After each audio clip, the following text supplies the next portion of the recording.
the speakers here, Neeraj Jogani. Neeraj Jogani, as everybody knows in this industry, a prominent figure.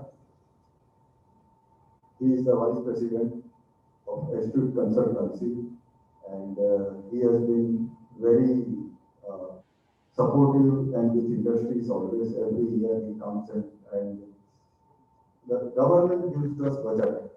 We do hear the budget on television, but to make it understand, Neeraj is the right person. So welcome Neeraj, and thank you for the knowledge sharing in advance. We have another speaker here today, Rajendra Ji. Rajendra Kumar Ji is an Indian Revenue Service Officer of 1982 batch. Has worked in Income Tax Department in Gujarat, Tamil Nadu, and Maharashtra states. He also understands Gujarati very well. Besides, he was on deputation of Enforcement Director ED, Mumbai for about 7 years, where he implemented FERA, FEMA, and Money Laundering Act. He was posted as Department of Representative in the ITAT Mumbai for 10 years. He was in charge of training in IRS officers at National Academy of Direct Taxes, Nagpur.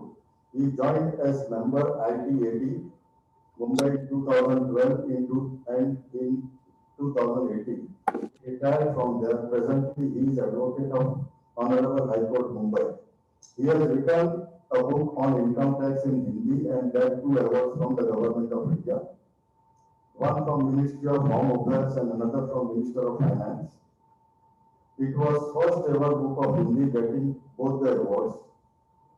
He has completed a dictionary of income tax words and phrases, namely direct taxes, glossy, DGT, DTE.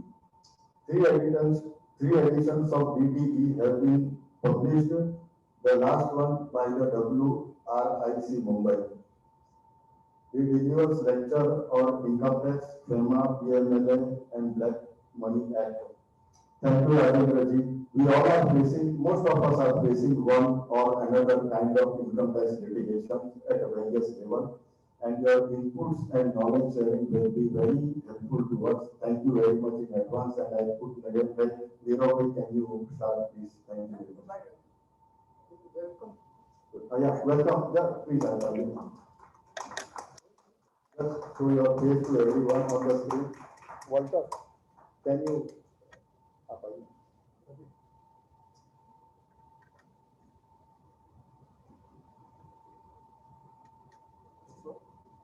So over to you, Neeraj, and thank you very much for.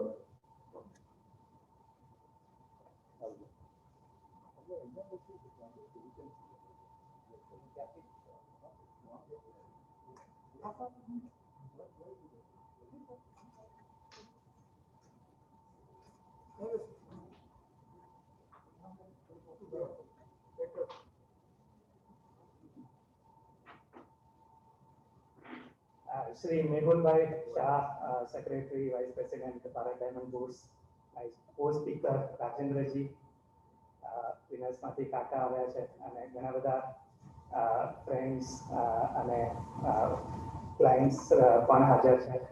A very warm good afternoon to all of you. I understand a lot of people have also joined online on Zoom, so my welcome to them as well. Mehul Bhai, આપણે Hindi, English, Gujarati, kay language ma વધારે? National languages are better. Hindi is better? Okay. So occasionally you can switch over to English. Sure. And later on, if there is any question, I can always take it up in whatever language, Gujarati, English. So I'll start my presentation. Like always, I'll just 5-10 minute में general context set करने के लिए budget में macro figures क्या है, picture क्या है, government की प्रायोरिटी क्या है, before actually going on to the taxation aspects और इनडायरेक्ट डायरेक्ट टैक्सेस की मैं बाद में बात करता हूँ. तो पहले जस्ट ब्रॉडली देखें कि रेवेन्यू और एक्सपेंडिचर जो गवर्नमेंट का है उसका क्या सिचुएशन है. So on the extreme left side yellow colour में जो बार है वो 1920 के एक्चुअल फिगर्स जो है. नेक्स्ट बार इज जो बजटेड फिगर्स 2021 करंट ईयर के, उसके सामने एक्चुअल फिगर्स, बजट के सामने एक्चुअल क्या था वो थर्ड बार है, and fourth are the budgeted figures for the next year financial year 21-22.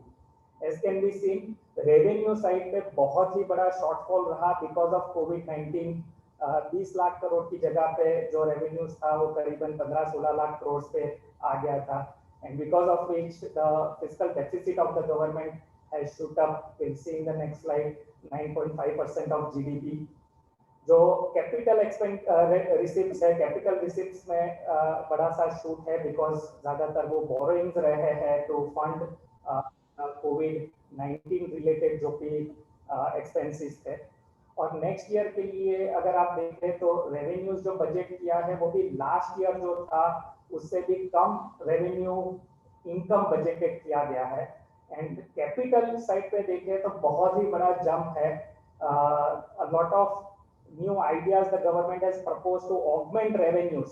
जो उनका पूरा एक्सपेंडिचर का प्लान है उसको मीट अप करने के लिए मोनेटाइजेशन ऑफ एसेट्स से लेके डिसइन्वेस्टमेंट से लेके प्राइवेटाइजेशन से लेके काफी चीज की बात है. So capital receipts are supposed to go up. Expenditure side में भी देखें तो एक्सपेंडिचर करंट ईयर में बजटेड से काफी शूट अप हो गया है.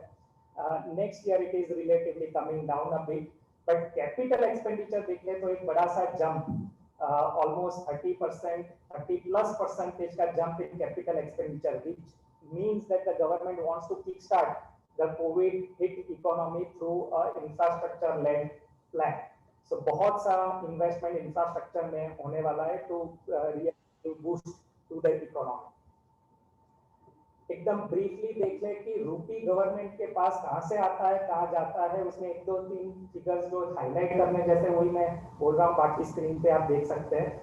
सो out of every rupee that comes to the government 36% is from borrowings, which for a developing country like India it is fair to understand. But साथ साथ में ये भी देखना है कि फ्यूचर के लिए बहुत बड़ा लायबिलिटी का स्टॉक एक्यूमुलेट हो रहा है, और जिसकी वजह से अपनी टोटल एक्सपेंडिचर 20% का एक्सपेंसिव इंटरेस्ट कॉस्ट में जाता है, इंटरेस्ट सर्विसिंग में गवर्नमेंट का जो भी टोटल खर्चा है. तो ह्यूज कंपोनेंट कॉर्पोरेट टैक्स में से 13% आता है, पर्सनल टैक्स में से 14%, customs is 3%, excise duty 8%, GST is 50%, और फिर मिसलेनियस चीजें हैं. हमारी टीम है सेंट्रली स्पॉन्सर्ड स्कीम्स में 9%, central sector schemes 30%, interest payment as I was saying 20%. तो टोटल इनकम भी नहीं, इनकम प्लस बोरोइंग करके 20% इंटरेस्ट में चला जाता है, which is the single largest element of our expenditure. तो ये समझना इसलिए भी जरूरी है, स्पेशली डायमंड ज्वेलरी इंडस्ट्री की बात करें, डायमंड इंडस्ट्री की बात करें तो अपना बहुत ही कोरिलेशन रहता है फॉरेन एक्सचेंज रेट के साथ, इंटरेस्ट रेट के साथ. क्योंकि इंटरेस्ट रेट अगर बढ़ जाता है तो अपनी फाइनेंसिंग कॉस्ट और पूरी पाइपलाइन के ऊपर बहुत ही फास्ट उसका प्रोनाउंस्ड इम्पैक्ट होता है. And similarly foreign exchange rates, और ये दोनों रेट कहाँ से डिटरमाइन होते हैं तो कहीं ना कहीं ये इकोनॉमिक्स के साथ कनेक्टेड है. अपना फिस्कल डेफिसिट क्या है, फिस्कल डेफिसिट के लिए पैसा गवर्नमेंट कहाँ से लाती है, तो बहुत ज्यादा बोरोइंग करके लाती है या पंप करती है इकोनॉमी में, वजह से इन्फ्लेशन बढ़ता है, इन्फ्लेशन बढ़े तो इंटरेस्ट रेट बढ़ता है, और ये दोनों का इम्पैक्ट फॉरेन एक्सचेंज रेट पे होता है. तो अभी हालांकि बिकॉज कोविड के अंदर पूरा इकोनॉमी नेगेटिव था, -7%, 7.5% ग्रोथ रेट ये साल का रहेगा ऐसा एक्सपेक्टेड है, तो उसमें अपने को इन्फ्लेशन नहीं दिख रहा है, और इंटरेस्ट रेट इसीलिए रिजर्व बैंक और गवर्नमेंट कम रख पाई है. Interest rates have been going down, which probably is also artificially managed. उसको दुनिया भर में इंटरेस्ट रेट कम रखे गए हैं. But going forward, because of the higher fiscal deficit, because of the higher borrowing, there is a possibility that inflation will go up once the economy starts picking up. Already there is a V-shaped recovery अपन सब देख रहे हैं, whether it is the diamond industry या stock market या overall कोई भी industry में देखें तो there is a V-shaped recovery. Already pre-COVID levels पे industry और economy आ चुकी है. जो फर्स्ट क्वार्टर में -25% का जीडीपी ग्रोथ था, will end the entire year at around 7-7.5% negative, which means that the last quarter is going to be positive. तो आगे जाके जैसे डिमांड पिकअप होगा इकोनॉमी में, नेक्स्ट ईयर का ग्रोथ अराउंड 11% प्रोजेक्टेड है. So there is a possibility that inflation will go up, and the interest rate reduction का cycle finish होके अगेन इंटरेस्ट रेट्स बढ़ना चालू होंगे. So as an industry, we should not be complacent with the lower interest rate and the stable rupee. That can be really risk management के angle से देखें तो we should be very cautious, not immediately, maybe 6-8 महीने के बाद, 1 साल के बाद उसकी impact कहीं ना कहीं आ सकती है. जो गवर्नमेंट के बजट का जो प्रीमाइसिस है, what they announced is that 6 pillars है जिसके ऊपर ये पूरा बजट का फ्रेमवर्क उन्होंने बनाया है. First is health and well-being. Again, in the context of COVID-19, that was very much expected कि बहुत ही in fact पूरा stress test हो गया गवर्नमेंट का healthcare infrastructure का. Everyone knew, we knew, everyone was aware कि अपना healthcare infrastructure इतना अच्छा नहीं है. और जब ये आया तब पता चला कि कितना सारा इसमें ज्यादा इन्वेस्टमेंट करने की जरूरत है. So the entire focus has been on health and well-being. Physical and financial capital and infrastructure is the second thing. Inclusive development for aspirational India, re-environmenting human capital, innovation and R&D, minimum government, maximum governance. So these are the key areas on which the budget has been structured. एक दो slide में उसके importance और उसके अंदर क्या है वो देख लेते हैं. First and most important is infrastructure. Not talking about all the healthcare related and wellbeing related schemes that have been announced. Numerous schemes have been announced. 35,000 crores has been allocated for the COVID-19 vaccination program, etc. But important for us is to look at the infrastructure part, जहाँ पे भी roads, railways, urban infrastructure, port, power के अंदर बहुत ही investment बढ़ाया गया है. एक डेवलपमेंट फाइनेंशियल इंस्टीट्यूशन सेटअप करने की बात की गई है. So in older days if you knew, IDBI और ICICI थी जो डेवलपमेंट फाइनेंशियल इंस्टीट्यूशंस थी जो इंफ्रास्ट्रक्चर वगैरह लॉन्ग टर्म फाइनेंस करके डेवलपमेंट में उनका सहयोग देती थी. Later on they were converted into regular normal banks. और इसीलिए ये पर्टिकुलर एक वैक्यूम क्रिएट हुआ था कि लॉन्ग टर्म इंफ्रास्ट्रक्चर अगर डेवलप करना है उसके लिए लॉन्ग टर्म फंडिंग चाहिए तो एक फाइनेंशियल इंस्टीट्यूशन होना चाहिए. So now they have announce setting up of DFI और उसका 5 लाख करोड़ तक का लेंडिंग का पोर्टफोलियो क्रिएट होगा, ऐसा 3 साल का उनका टारगेट है. एक इंपॉर्टेंट अनाउंसमेंट, व्हीकल स्क्रैपिंग की एक पॉलिसी जो वॉलंटरी रहेगी initially and details are still awaited पर which is going to impact a lot of automobile companies positively, and it will also have a positive impact on the environment. Zero coupon bonds issue करने की बात है. So infrastructure debt financing के लिए again taxation के लिए वो neutral रहेगा, ऐसे इंफ्रास्ट्रक्चर बॉन्ड्स इश्यू करने की बात की गई है. जो international finance centre gift city है जो गांधीनगर में, उसके रिलेटेड बहुत से एडिशनल इंसेंटिव्स अनाउंस किए गए. Overall on the industry, commerce और इन्वेस्टमेंट एंगल से देखें तो एक तो जो NBFCs है जिनकी एसेट साइज 100 करोड़ से ज्यादा है, उस केस में 20 लाख से ज्यादा के पोर्टफोलियो या क्लाइंट NPA है, उसमें भी वो सरफासी एक्ट करके जो है उनके प्रोविजन ट्रिगर कर सकते हैं, वो एक्ट का बेनिफिट लेके रिकवरी कर सकते हैं. इंश्योरेंस सेक्टर में 49% से बढ़ा के 74% फॉरेन इन्वेस्टमेंट लिमिट की गई है, because again this is a very important sector from various angles. अपने वहाँ total insurance penetration life non life sum मिला के देखें तो it is not even 10%, it is around 3-4%.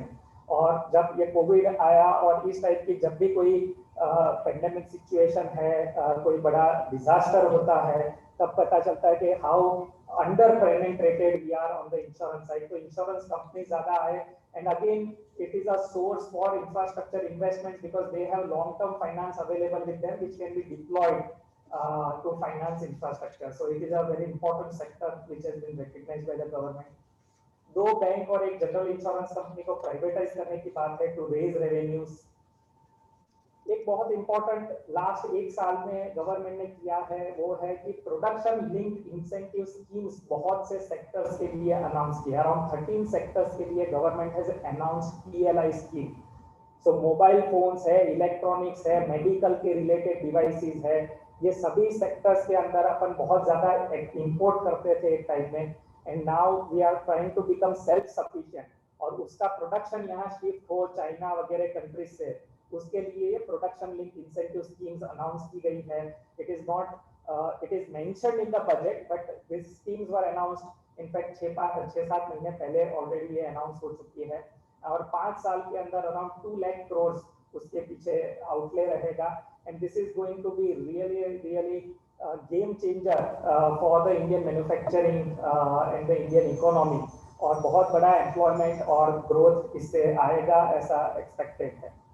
Textiles के लिए mega investment in textile parks, 7 textile parks are contemplated और ये फिनटेक को पूरी वर्ल्ड में से फाइनेंस रिलेटेड जो इंडस्ट्री है, फिनटेक की इंडस्ट्री है, वो यहाँ लाने के लिए गिफ्ट सिटी में स्पेशल बेनिफिट्स दिए जा रहे हैं। जेमिन ज्वेलरी के लिए अगेन रेलेवेंट एक रहेगा कि regulated gold exchanges, just like we have a stock exchange, a commodity exchange, there will be specific gold के लिए एक्सचेंज रहेगा जहां पे गोल्ड का ट्रेडिंग हो पाएगा। एसेट रिकंस्ट्रक्शन की एक कंपनी बेड बैंक जिसको बोलते हैं, काफी टाइम से वो मांग रही है बैंकों की, इंडस्ट्री की, कि जितना भी एनपीए है उसकी वजह से पूरी बैंक के ऊपर प्रेशर रहता है, they are not able to lend again to a lot of industry, तो वो एनपीए उनकी बुक्स में से निकाल के एक अलग स्पेशल बैंक हो, सिर्फ वो रिकवरी का काम करे, उनके पास सिर्फ एनपीए हो, then they can specialize into that and probably they'll be in a better position to address the NPA issue। और ऐसे करने से जो नॉर्मल बैंक्स है उनकी फंडिंग फ्री हो सके, वो फिर से इंडस्ट्री को लैंड कर सके, तो ये मांग अभी फुलफिल हुई है। they'll set up a bed bank जिसको बोले asset construction company, so this again is a very welcome move।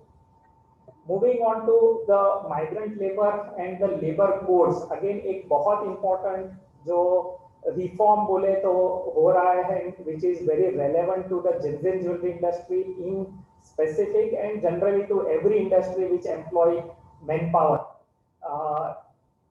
जो इंडिपेंडेंस के टाइम से जो अपने लेबर के लॉज थे, around 40 odd laws, factories act बोले, पीएफ बोले, ईएसआई बोले, ऐसे जो लॉज थे उसको कंसोलिडेट करके 4 लेबर कोड बनाए गए हैं।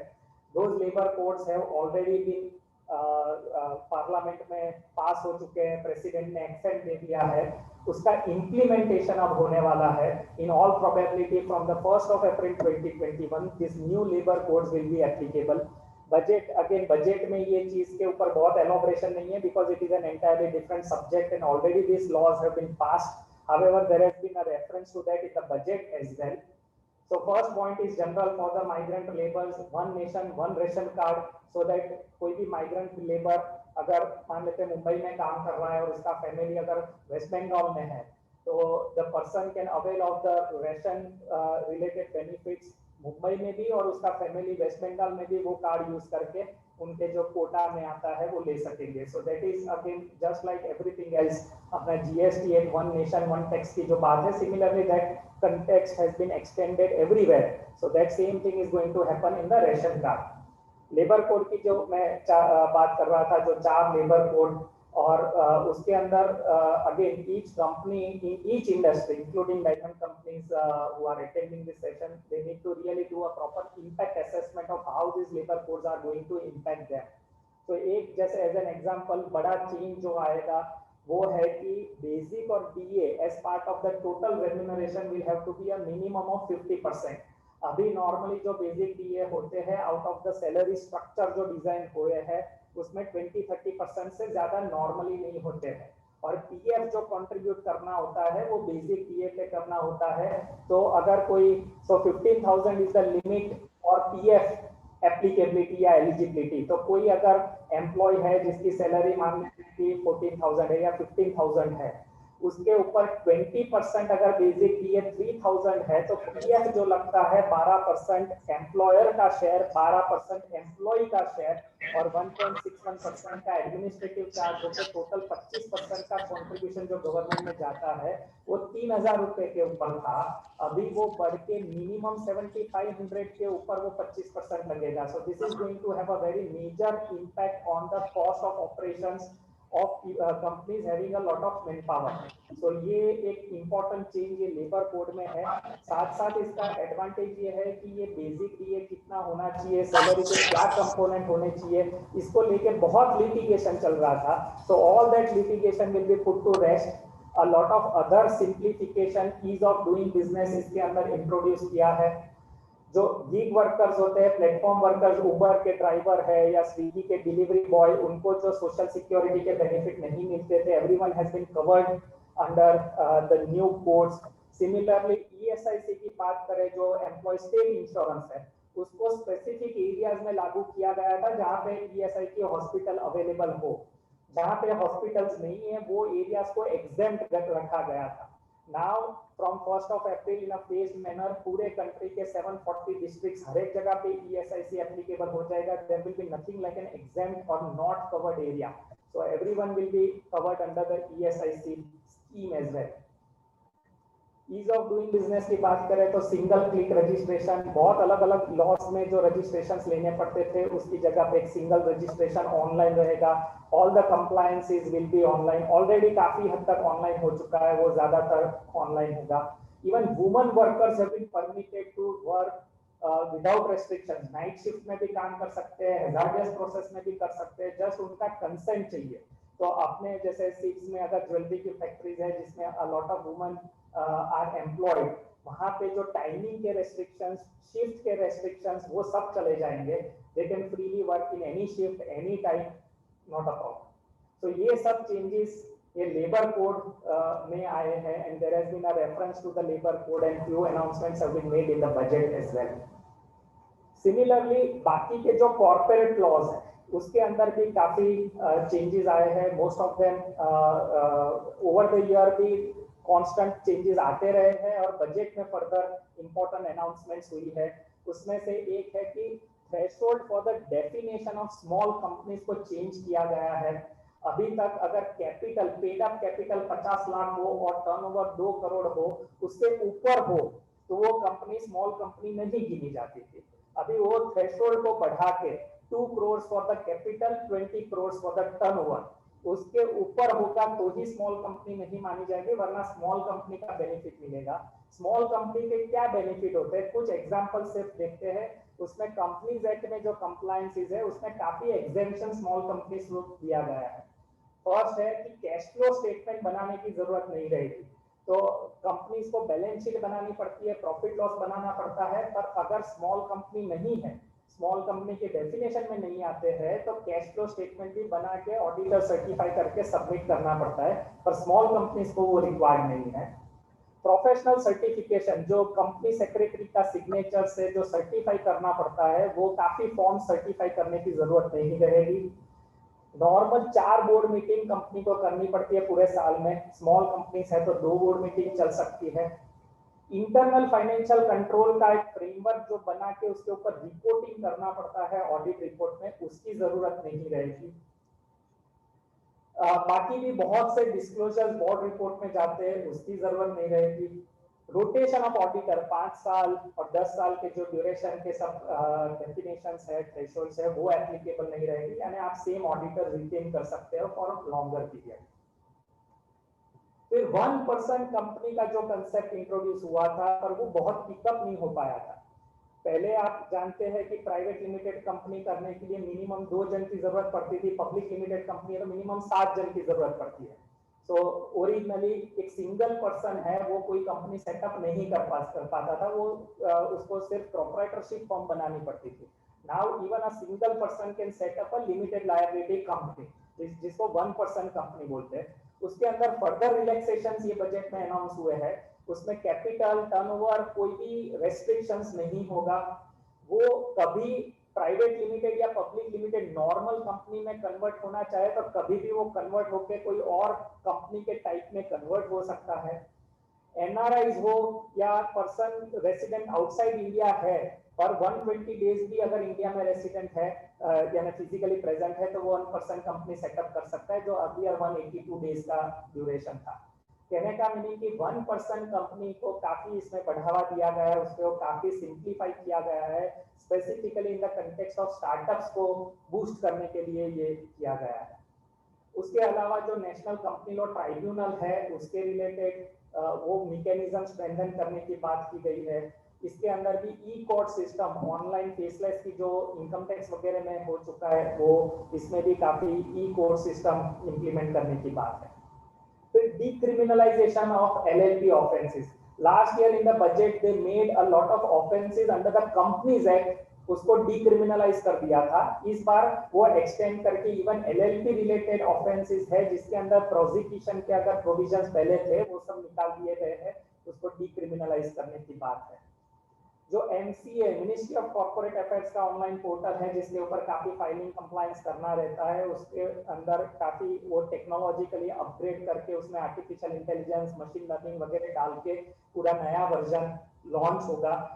काफी टाइम पे वीसी की जो कंप्लायंस करने होते हैं लास्ट मोमेंट पे अगर करने जाए तो वो बहुत सी ग्लिचेस आती थी, वो पोर्टल हैंग हो चुका है, फाइलिंग नहीं हो, ऐसे सब प्रॉब्लम्स आते थे. होपफुली ये नया वर्जन आएगा वो टेक्नोलॉजिकली एकदम सुपीरियर होगा, उसमें वो इश्यूज नहीं आएंगे. Then consolidation of the SEBI depositories act, securities contract regulation act, government securities act, जो भी सिक्योरिटीज मार्केट के साथ कनेक्टेड जो लॉज थे उसको कंसोलिडेट करके एक सिक्योरिटी मार्केट कोड बनाने की बात है. So just like in the labour laws 40 laws को कंसोलिडेट करके 4 लेबर कोड में लाया गया है, वैसे ही सिक्योरिटीज मार्केट के लिए अभी की रिक्वायरमेंट के हिसाब से कंसोलिडेटेड नया कोड लाने की बात की गई है. फिर CSR रिलेटेड कुछ चेंजेस है. This were not part of the budget but few days before the budget 22 जनवरी से ये इफेक्टिव हुए हैं, बट बहुत ही इंपॉर्टेंट है. बहुत सी कंपनीज अपनी जेन्युइन ज्वेलरी इंडस्ट्री में है जिनको CSR कंपलसरी एप्लीकेबल है. तो उसके जो चेंजेस है वो 2 मिनट में देख लेते हैं क्योंकि बहुत रेलेवेंट है. एक तो कि जो भी कंपनी है वो CSR के लिए कुछ प्रोजेक्ट्स खुद कर सकती है, पर ज्यादातर उनको और कोई ट्रस्ट को या सेक्शन 8 कंपनी है उसको डोनेट करना पड़ता है, और फिर वो ट्रस्ट या सेक्शन 8 कंपनी फर्दर जो प्रोजेक्ट होता है CSR का वो नॉर्मली करती है. तो अभी तक बहुत सिंपल रिक्वायरमेंट थी कि वो जो ऑब्जेक्ट्स होते हैं वो पर्टिकुलर ट्रस्ट के, वो objects should be part of the CSR policy of the company, वो रजिस्टर्ड ट्रस्ट होना चाहिए, उसके पास इनकम टैक्स एग्जेम्पशन वगैरह होना चाहिए, ऐसी बेसिक चीजें थी. Now what they are saying is that जो ट्रस्ट है which is receiving funds CSR funds from any corporates, वो ट्रस्ट को भी रजिस्टर होना पड़ेगा MCA के ऊपर, and only registered trusts will be able to accept donations under the CSR. So this again is a sort of compliance, but it is a very important change. Time limit of 3 years has been given for any CSR project. 3 साल का project हो सकता है, यानी कोई लंबा project लेना है तो भी अलाउड है. International organizations are now allowed to monitor and track CSR projects, especially United Nations के काफी जैसे WHO वगैरह के अगर प्रोजेक्ट्स है तो वो यहाँ पे मॉनिटर और ट्रैक करके उसके रिलेटेड कैपेसिटी बिल्डिंग भी कर सकते हैं. Every company having CSR spend of 10 crores during preceding 3 years have to now compulsory get a impact assessment done. अगर कोई प्रोजेक्ट कर रहे हैं जिसका 1 करोड़ से ज्यादा का आउटले है तो वो प्रोजेक्ट का इम्पैक्ट असेसमेंट रिपोर्ट बनाना अभी कंपलसरी हो गया है. Surplus from CSR activities not to be treated as profits. अगर कोई एक्टिविटी ऐसी कर रहे हैं CSR में से उसमें से कोई सरप्लस होता है तो वो भी CSR के लिए यूज होना चाहिए. That can not be considered as profits.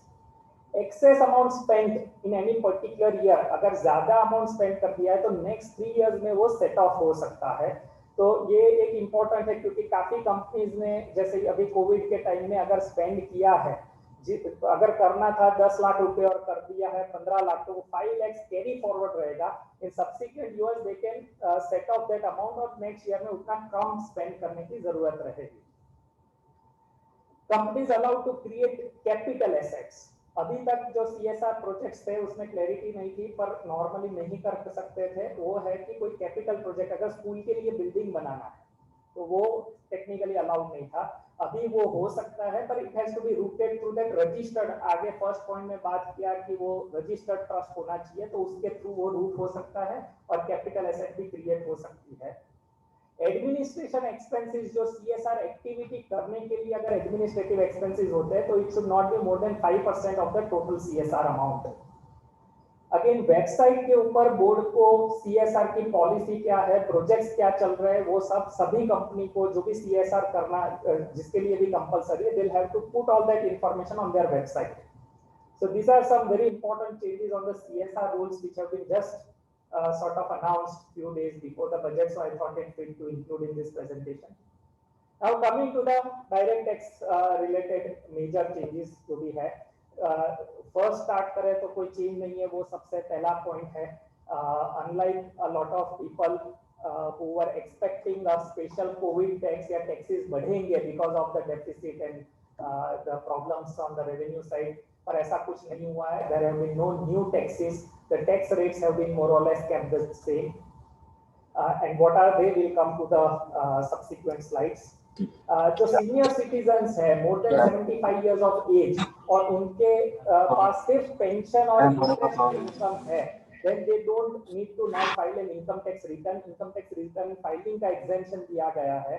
उस केस में जो बैंक के अंदर पेंशन आया है और इंटरेस्ट आया है, that bank will itself deduct TDS and pay to the government, ताकि वो सीनियर सिटीजन को कोई कंप्लायंस करने की जरूरत नहीं रहेगी.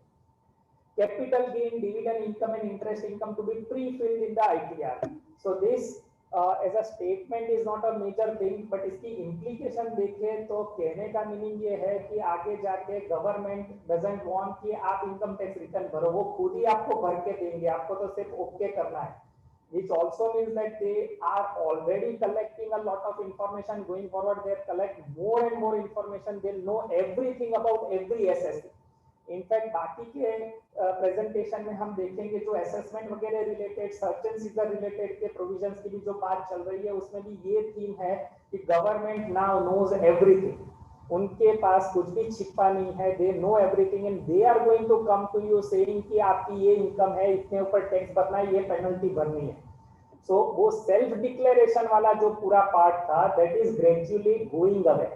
A lot of artificial intelligence, machine learning वगैरह चीज का यूज करके, एनालिटिक्स का यूज करके, government has already created a huge repository of information which is going to be used. So this is extremely important for everyone to know and understand.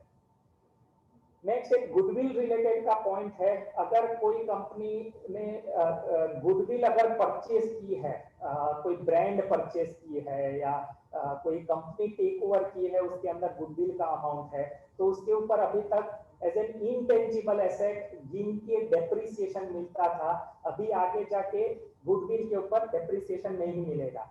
Any self generated goodwill तो वैसे भी zero cost गिना जाता था, उसके ऊपर depreciation नहीं मिलता था. But if you have bought goodwill from someone, till now you could expense that as depreciation every year. अभी आगे जाके वो नहीं होने वाला है. But when you sell goodwill further, अगर वही ब्रांड को आप फर्दर किसी को बेचते हो, तो जो भी कॉस्ट आपने इंकर किया था, वो कॉस्ट आपको डिडक्शन मिलेगा जो परचेस कॉस्ट था. उसके ऊपर ऑलरेडी अगर आपने कोई डेप्रिसिएशन ले लिया होगा, तो रिड्यूस्ड अमाउंट यानी कि WDV अमाउंट डिडक्शन मिलेगा. ऐसे करके जो बैलेंस फिगर आएगा, उसके ऊपर 10% का टैक्स लगेगा as capital gain. There will be no indexation benefits that will be available. Advance tax liability on dividend income to arise only after the declaration or payment of dividend.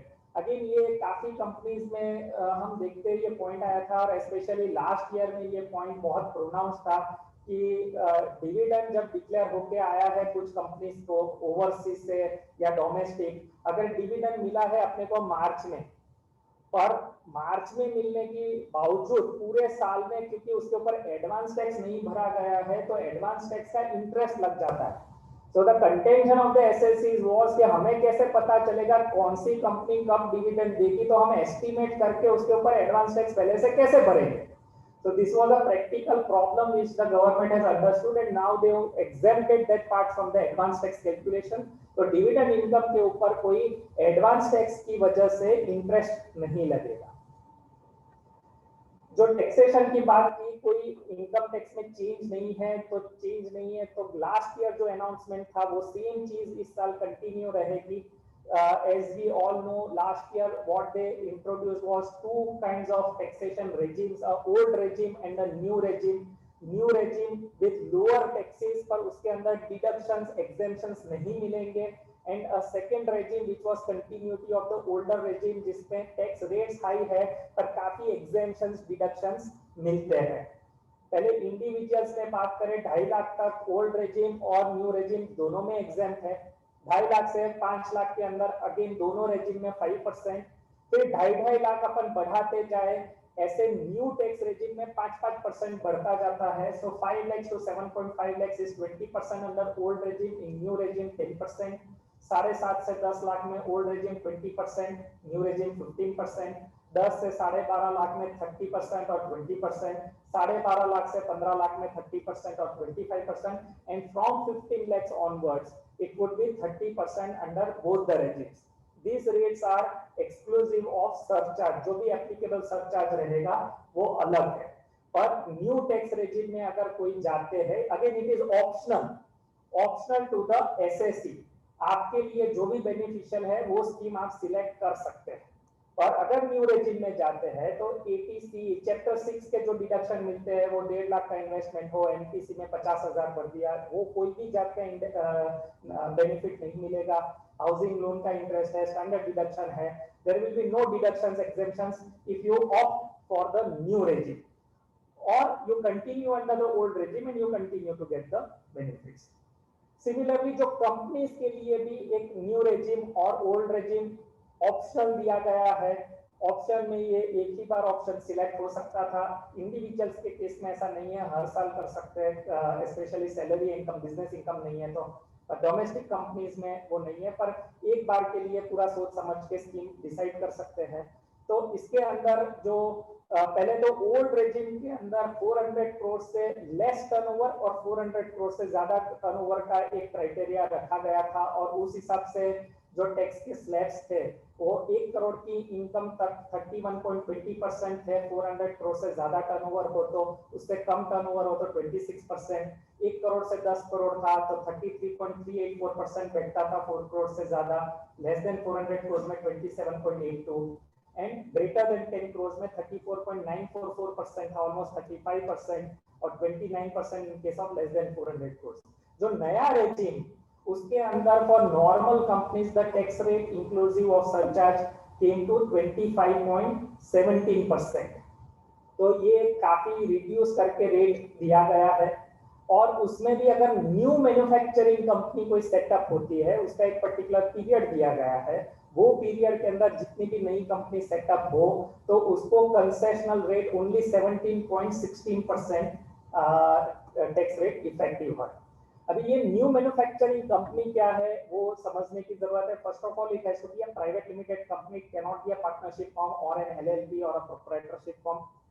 ये private limited company can not, कोई existing एक setup था, एक company था, उसको ही हम तोड़ के नया कंपनी बना दे तो ये बेनिफिट नहीं मिलेगा.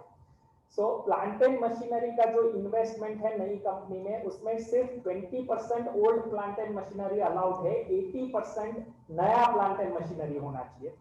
सिमिलरली अगर वो same employees, same infrastructure, everything else is same, then that will not be allowed. It has to be a new infrastructure, new place, new machinery. थोड़े बहुत एम्प्लॉइज कॉमन हो सकते हैं, थोड़े बहुत मशीनरी 20% तक की ओल्ड हो सकती है, but by and large it has to be a new setup under a new private limited company to be eligible to this lower tax of 17%. This lower tax वो पूरे वर्ल्ड में देखें तो ज्यादातर कंट्रीज के कंपैरिजन में ये बहुत लो रेट है. और इसका एडवांटेज लेना चाहिए. If anyone is really thinking of setting up a new manufacturing facility, then they should really consider a new private limited company and take these benefits. Only public. Only private, public and private limited, not partnership and LLC. Companies basically. Okay, उसके बाद employee payments are ULIP related कुछ changes है. Exemption to cash allowance in lieu of leave travel concession subject to fulfillment of certain conditions. So LTC का जो component होता है employee के taxation में deduction मिलता है, पर बिकॉज ऑफ कोविड-19 रेस्ट्रिक्शंस, लीव का ट्रैवल यानी ट्रैवल के बहुत रेस्ट्रिक्शंस थे, तो they have allowed other cash expenses, cash allowances in lieu of LTC and that will still be allowed as deduction subject to certain conditions. फिर companies के लिए बहुत इंपॉर्टेंट है कि no deduction will be allowed for PF and ESIC. जो employee का contribution होता है वो अगर due date of respective laws, PF ESI के लॉ के अंदर 15 तारीख ऑफ द नेक्स्ट मंथ तक अगर पेमेंट करना होता है, उसमें एक दिन का भी डिले हो गया तो वो जो एम्प्लॉय कंट्रीब्यूशन है वो इनकम ट्रीट हो जाएगा, उसके ऊपर टैक्स लगेगा. और वो एक्सपेंडिचर की जैसे डिडक्शन नहीं मिलेगा। अभी तक ये क्या था, it was before the due date of filing of return of income, यानी पूरे साल फिनिश होने के बाद अपन जुलाई अगस्त सितंबर जब भी रिटर्न फाइल करते हैं तब तक हमने वो लेट पेमेंट था फिर भी वो इंटरेस्ट के साथ रिस्पेक्टिव लॉ में चलन फाइल कर दिया तो डिडक्शन मिलता था। पर अभी से लेके ये नए लॉ के हिसाब से जो एम्प्लॉयर का कंट्रीब्यूशन जो है उसमें अभी भी वो से you can submit that challan or payment before the due date of filing of the return of income under the income tax laws. But employee का जितना component है that has to be paid within the due date under the respective law. जो PF ESIC के जो law है या labour welfare fund पे contribution है, एक दिन का भी डिले हो गया तो वो टैक्सेबल हो जाएगा। अनफॉर्चुनेटली प्रैक्टिकल सिचुएशन ये है कि पीएफ के और ईएसआई के चलन के अंदर वो चलन तो कंबाइंडली होता है, एम्प्लॉयर एम्प्लॉय का आप अलग अलग नहीं भर सकते, तो इन एनी केस वो एम्प्लॉयर का भी आपको विद इन ड्यू डेट ही भर देना पड़ेगा। No interest exemption in case of PF contribution made which is greater than 2.5 lakh. Again ये टैक्स प्लानिंग का बहुत इजी रास्ता था, काफी कंपनीज इसको यूज करती थी। जो डायरेक्टर रेम्यूनरेशन एम्प्लॉय डायरेक्टर्स हो या सीनियर मैनेजमेंट पर्सोनल हो, वो वॉलेंटरी कंट्रीब्यूशन टू पीएफ, यानी 15,000 के ऊपर का किसी का सैलरी है तो कंपलसरी पीएफ में तो वो आएगा नहीं। मान लेते 1.5 लाख की सैलरी है पर मंथ, तो उसमें वैसे पीएफ का लॉ एप्लीकेबल नहीं है, पर आप वॉलेंटरी तो फिर भी भर सकते थे। और वो जितना अमाउंट आपने भर दिया उसके ऊपर जो इंटरेस्ट आता है, again interest is higher compared to अपनी बैंक की फिक्स डिपॉजिट या कोई भी और चीज ले लो, क्योंकि 8.25%, 8.5% ऐसा इंटरेस्ट पीएफ के ऊपर आता है, वो पूरा एग्जाम। और जो अमाउंट जब वापस आती थी मैच्योरिटी पे वो भी पूरी एग्जाम थी। So this was used or misused by a lot of people for planning their affairs, और उसको रेस्ट्रिक्ट करने के लिए अभी 2.5 लाख से ज्यादा पर एनम का कंट्रीब्यूशन रहेगा पीएफ के अंदर, तो उसके ऊपर जितना इंटरेस्ट आएगा which will be taxable. Similarly unit link insurance plan में अगर इन्वेस्ट किया है और उसमें एनुअल प्रीमियम 2.5 लाख से ऊपर का है, तो वो जो यूनिट के यूनिट्स आएंगे वो जब भी बेचेंगे तो वो जो भी प्रॉफिट होगा उसके ऊपर कैपिटल गेन्स टैक्स लगेगा, it will not be exempt. However, this will be applicable only to new ULIP policies taken after the 1st of February. यानी पुरानी ULIP policies अगर कोई चालू है तो उसके अंदर ये applicable नहीं रहेगा, पर नई ULIP policies अगर आप लेते हो तो it will be taxable। अभी क्या था कि वो जो भी maturity के ऊपर प्रोसेस आते थे वो पूरा exempt था, so that is now no longer the case। उसके बाद टैक्स ऑडिट और इनकम टैक्स रिटर्न फाइलिंग की जो ड्यू डेट्स है उसके अंदर जो चेंजेस है, टैक्स ऑडिट की नॉर्मल जो थ्रेशोल्ड लिमिट्स है 1 करोड़ 2 करोड़ वो सब लिमिट्स कंपनीज फर्म्स के लिए वो सेम रहती है। However in case you have transactions which are digital या बैंक के थ्रू ट्रांजैक्शन होते हैं, यानी कैश ट्रांजैक्शंस अगर आपके 5% से कम है, 95% से ज्यादा ट्रांजैक्शंस अगर बैंक से होते हो, then the threshold limit for tax audit has been raised from 5 crores to 10 crores। Last year के बजट में 1 करोड़ से 5 करोड़ किया था, अभी उसको फर्दर एक्सपांड करके एक्सटेंड करके 5 करोड़ से 10 करोड़ किया गया है। Due date for filing of original return of income to be extended to 30th November in case of any partner of a firm, जहाँ पे पार्टनर को ट्रांसफर प्राइसिंग एप्लीकेबल है, ट्रांसफर प्राइसिंग का रिपोर्ट लेने की जरूरत है, उस केस में पार्टनर का रिटर्न भी 30th नवंबर तक फाइल हो सकता है। So cash transaction should be less than 5%. Digital means RTGS, NEFT, banking, everything. What is the minimum criteria if the cash transaction, if the company doesn't fall in the digital, then what is the criteria? So then this extended limit of 10 crores is not applicable. There is a limit of 1 crore for private limited company, partnership firm है तो 2 crores, again उसमें 8% profit है, कम है तो वो सब normal mechanism, पर 1 करोड़ से 2 करोड़ की लिमिट है। Belated or revised return can be filed only till 31st of December। अभी यानी 31st मार्च 2020 का रिटर्न आपने नहीं भरा है तो 31 मार्च 21 तक भर सकते हैं, यानी 1 साल मिलता था, अभी से 9 महीना ही मिलेगा। सिमिलरली रिटर्न फाइल कर दिया, उसमें कोई गलती रह गई, you want to revise the return, you can revise only within 9 months. Professionals के लिए एलएलपी अगर प्रोफेशनल फर्म है तो प्रिजम्पटिव टैक्सेशन का एक जो स्कीम है कि professionals can show 50% profit, they don't need to maintain books of accounts और ऑडिट वगैरह नहीं करवाना है, 50% प्रॉफिट बता के आप रिटर्न फाइल कर सकते हैं। Now that scheme will not be applicable for LLPs. Assessment proceedings और डिस्प्यूट रिजोल्यूशन की बात करें तो reduction in time limit for completion of assessments by 3 months, 12 महीने की जगह पे अभी असेसमेंट भी उनको 9 महीने के अंदर कंप्लीट करने पड़ेंगे। इवन जो नोटिस इश्यू करने का टाइम था 6 महीना था, वो रिड्यूस करके 3 मंथ्स। ये कांस्टेंट ये टाइमलाइन वो रिड्यूस करते जा रहे हैं, पहले 1 साल था, फिर रिड्यूस करते करते अभी 3 महीने के अंदर उनको नोटिस इश्यू करना पड़ेगा अगर कोई केस स्क्रूटिनी के लिए लेना है। विवाद से विश्वास जो स्कीम चल रहा है उसकी जो लास्ट डेट है वो फर्दर एक्सटेंड करके 28 फरवरी 21 कर दी गई है। स्मॉल टैक्स पेयर्स के लिए एक permanent dispute resolution mechanism create करने की एक बहुत ही वेलकम अनाउंसमेंट की है, क्योंकि बहुत से छोटे छोटे केसेस लेके पूरी अपीलेट सिस्टम, पूरी लिटिगेशन सिस्टम क्लॉग हो जाती है। तो what they are saying is 50 lakh से कम इनकम वाले एसएससीज जिसकी डिस्प्यूटेड इनकम 10 लाख से कम होगी, एक आर्बिट्रेशन जैसा मैकेनिज्म रहेगा, सामने सामने बैठ के आप वो रिजॉल्व करके मैटर क्लोज करोगे, उसमें अपील वगैरह में जाने की जरूरत नहीं रहेगी। Reopening of assessments again a very welcome change. अभी एज वी ऑल नो 6 साल तक के रिटर्न्स रीओपन हो सकते हैं, लास्ट 6 इयर्स असेसमेंट ईयर्स के रिटर्न रीओपन हो सकते हैं। अभी सिर्फ 3 साल तक के ही रिटर्न रीओपन हो सकते हैं अंडर नॉर्मल सर्कमस्टांसेस। और सीरियस टैक्स इवेशन के अगर कोई केस है जिसमें 50 लाख से ज्यादा की कंसील्ड इनकम की बात है, इन्वॉल्व है, वो केस में 10 साल तक भी वो जा सकते हैं, तो वो 10 साल का 10 साल है। But in all other cases return can be reopen only up to 3 years now. जो सर्च सर्वे रिलेटेड के प्रोविजंस है उसमें भी काफी ओवरहॉल या चेंजेस करने की बात है।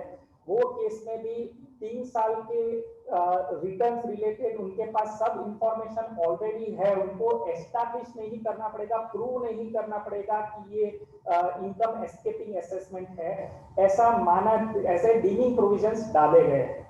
So again that provisions on search and seizure, in fact government का एक स्टेटस ऑब्जेक्टिव ये है, और इसलिए हम देखते हैं कि एक टाइम में बहुत सी रेड होती थी, स्पेशली मार्च देखे, दिवाली टाइम पे देखे, तो there used to be a lot of raid, search seizure surveys होते थे।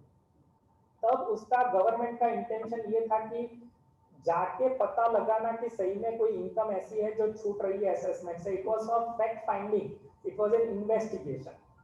अभी क्या हो रहा है कि गवर्नमेंट के पास ऑलरेडी इंफॉर्मेशन है, उनके पास ऑलरेडी एविडेंस है कि इतनी इनकम है एस्केप असेसमेंट, उनको सिर्फ आके उसको कंक्लूड करना है।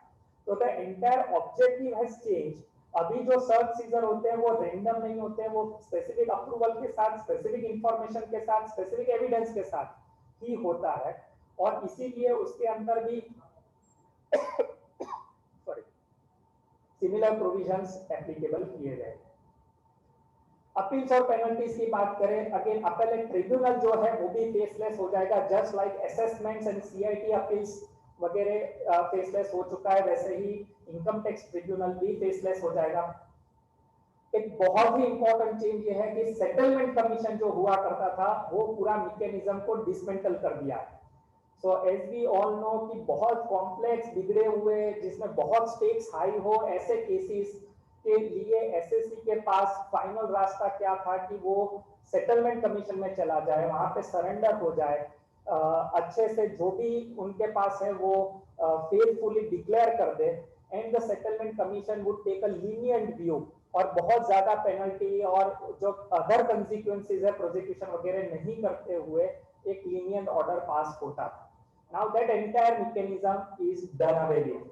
कोई भी केस में नॉर्मल जो प्रोसीजर है उस हिसाब से अपील वगैरह का, लिटिगेशन का रूट ही अवेलेबल रहेगा।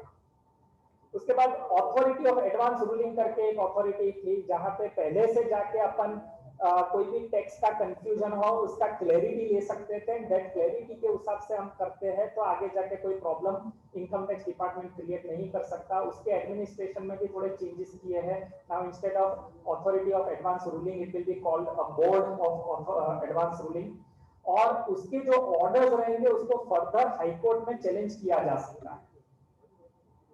उसके बाद फेक इनवॉइसेस के बोगस बिलिंग के जो ट्रांजैक्शंस होते हैं उसके अंदर अगर पेनल्टी लगी हुई है, पेनल्टी 2 करोड़ से ज्यादा है, तो इवन जो एसेट्स है वो प्रोविजनली अटैच हो सकती है।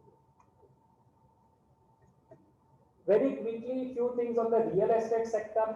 अफोर्डेबल हाउसिंग के प्रोजेक्ट्स हो उसके लिए ली गई लोन कि इंटरेस्ट का 1,50,000 का एडिशनल डिडक्शन है, उसके लिए 1 साल का एक्सटेंशन दिया गया है 31 मार्च 22 तक। Similarly affordable housing project developer को जो डिडक्शन मिलता था उसके लिए भी 1 साल का स्कीम बढ़ा दिया गया है।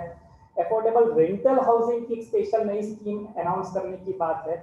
और सबसे अगेन इंपॉर्टेंट, कोई भी रियल एस्टेट डेवलपर के पास अनसोल्ड इन्वेंट्री है और अगर वो 30 जून 21 पहले बेच देते हैं तो वो स्टैम्प ड्यूटी वैल्यूएशन से 20% कम तक के भी अमाउंट में वो बेच के दस्तावेज या सेल अग्रीमेंट रजिस्टर करवा सकते हैं। तो एज वी ऑल नो, कोई भी सेल अग्रीमेंट अभी रजिस्टर करने के लिए स्टैम्प ड्यूटी वैल्यूएशन होनी चाहिए, उतने अमाउंट का कंसिडरेशन दिखाना पड़े, उसके ऊपर स्टैम्प ड्यूटी लगती है। Now for real estate developers for the first time sale, subsequent sale के ऊपर वो बेनिफिट नहीं है, और रियल एस्टेट किसी ने खरीदा है एज एन इन्वेस्टर वो बेचने जाए तो ये बेनिफिट नहीं है फॉर द डेवलपर, और वो भी 30 जून 21 तक 20% तक का। नॉर्मल 10% लास्ट ईयर किया था, अभी 20% का एक स्पेशल विंडो दिया गया है तो वो इन्वेंट्री खाली कर सकते हैं। Coming to the next very important subject, NRI taxation. Again last year बहुत से critical changes किए गए थे, उसके अंदर एक दो further clarification इस बार दिया है जिसका interpretation थोड़ा ज़्यादा गंभीर निकलता है, खराब निकलता है। As we know last year उन्होंने एक स्कीम ऐसे लाया था कि 15 लाख से ज़्यादा इनकम अगर है तो वो केस में 120 डेज से ज्यादा अगर इंडिया में रहते हैं तो वो resident but not ordinary resident गिने जाएंगे। और ऐसे कोई कंट्री में इंडियन सिटीजन रहते हैं जहां पे कोई टैक्स नहीं है तो उसके अंदर number of days work irrelevant, 182 days से ज्यादा इंडिया में से कम इंडिया में रह सकते हैं, पर वो केस में भी वो compulsorily resident but not ordinary resident गिने जाएंगे अगर 15 लाख से ज्यादा टैक्सेबल इनकम इंडिया में है। अभी इसके अंदर एक लायबल टू टैक्स करके वर्ड यूज किया गया था, उसको लेके काफी कंफ्यूजन क्रिएट हुआ था लोगों में। नाउ दे हैव क्लेरिफाइड कि इन केस कोई भी कंट्री में टैक्स या तो है ही नहीं या टैक्स है पर एग्जेम्पशन नोटिफिकेशन के द्वारा वो टैक्स को जीरो किया गया है, in both those cases it will be assumed that it is not liable to tax in that country, which means कि वो पर्टिकुलर जो दुबई के रेसिडेंट या यूनाइटेड अरब एमिरेट्स जैसे और कंट्रीज भी होंगे, अगर वहां के रेसिडेंट है जहां पे टैक्स नहीं है या टैक्स का एग्जेम्पशन दिया गया है, those SSCs will be considered not as NRIs but resident but not ordinary residents, which is more like a half NRI kind of thing. उनको कुछ बेनिफिट्स मिलेंगे पर पूरे बेनिफिट्स नहीं मिलेंगे NRI के। बेनिफिट क्या नहीं मिलेंगे, तो अगर उनको जैसे दुबई में अगर कोई NRI है, उनको इंडिया से कोई कंपनी कोई पेमेंट करता है उसके ऊपर इंडिया में टैक्स लगेगा, फर्स्ट थिंग। सेकंड कि अगर कोई बिजनेस ऐसा है which is controlled from India, business भले ही दुबई में है पर if the business is controlled from India, अगर इनकम टैक्स डिपार्टमेंट ये एस्टैब्लिश करता है कि ये बिजनेस इंडिया से कंट्रोल हो रहा है, वो केस में भी resident but not ordinary resident के केस में income will become taxable in India.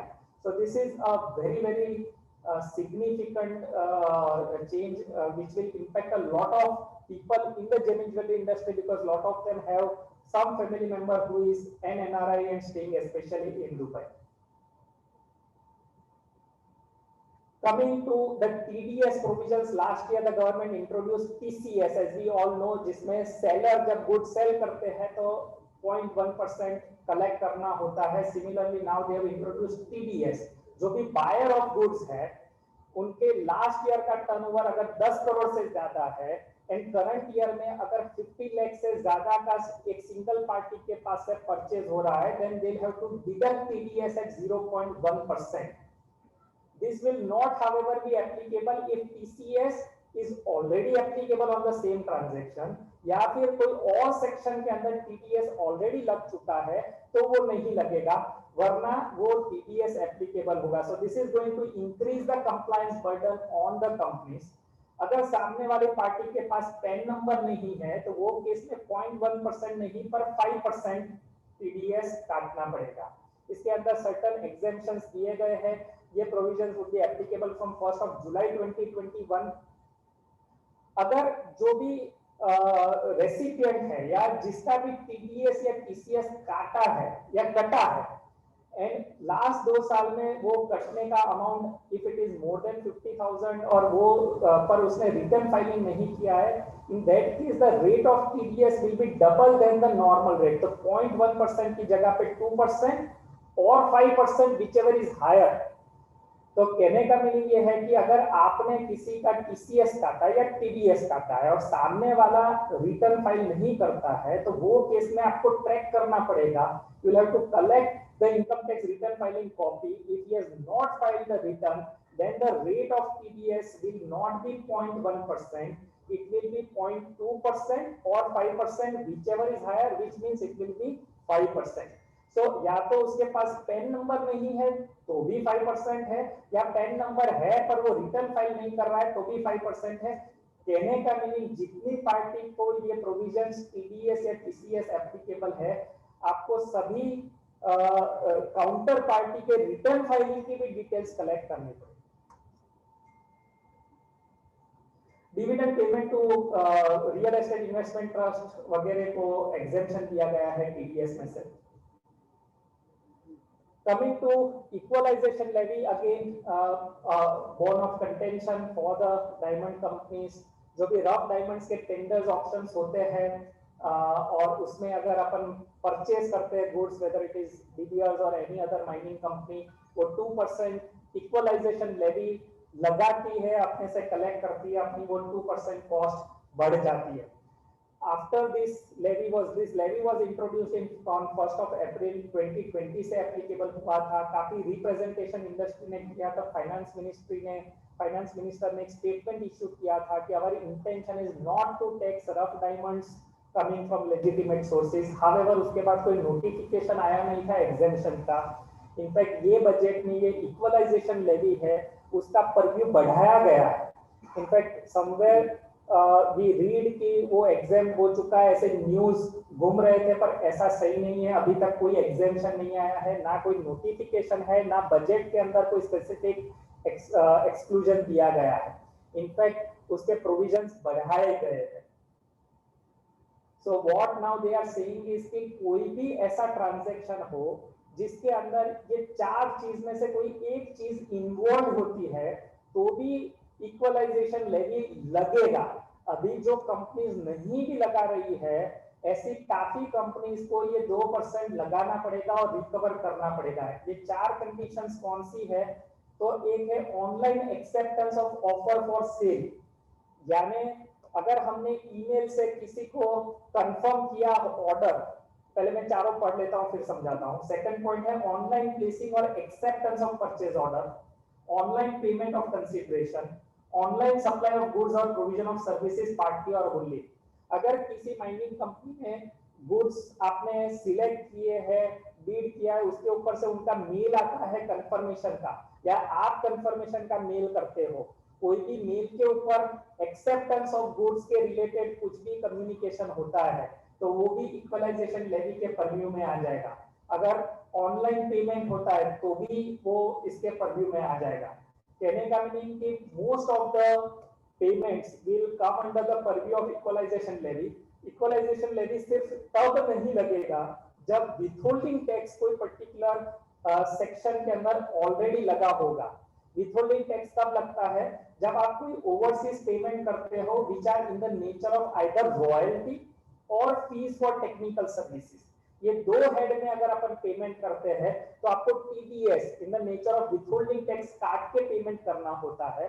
वो केस में फिर से ये 2% इक्वलाइजेशन लेवी नहीं लगेगा.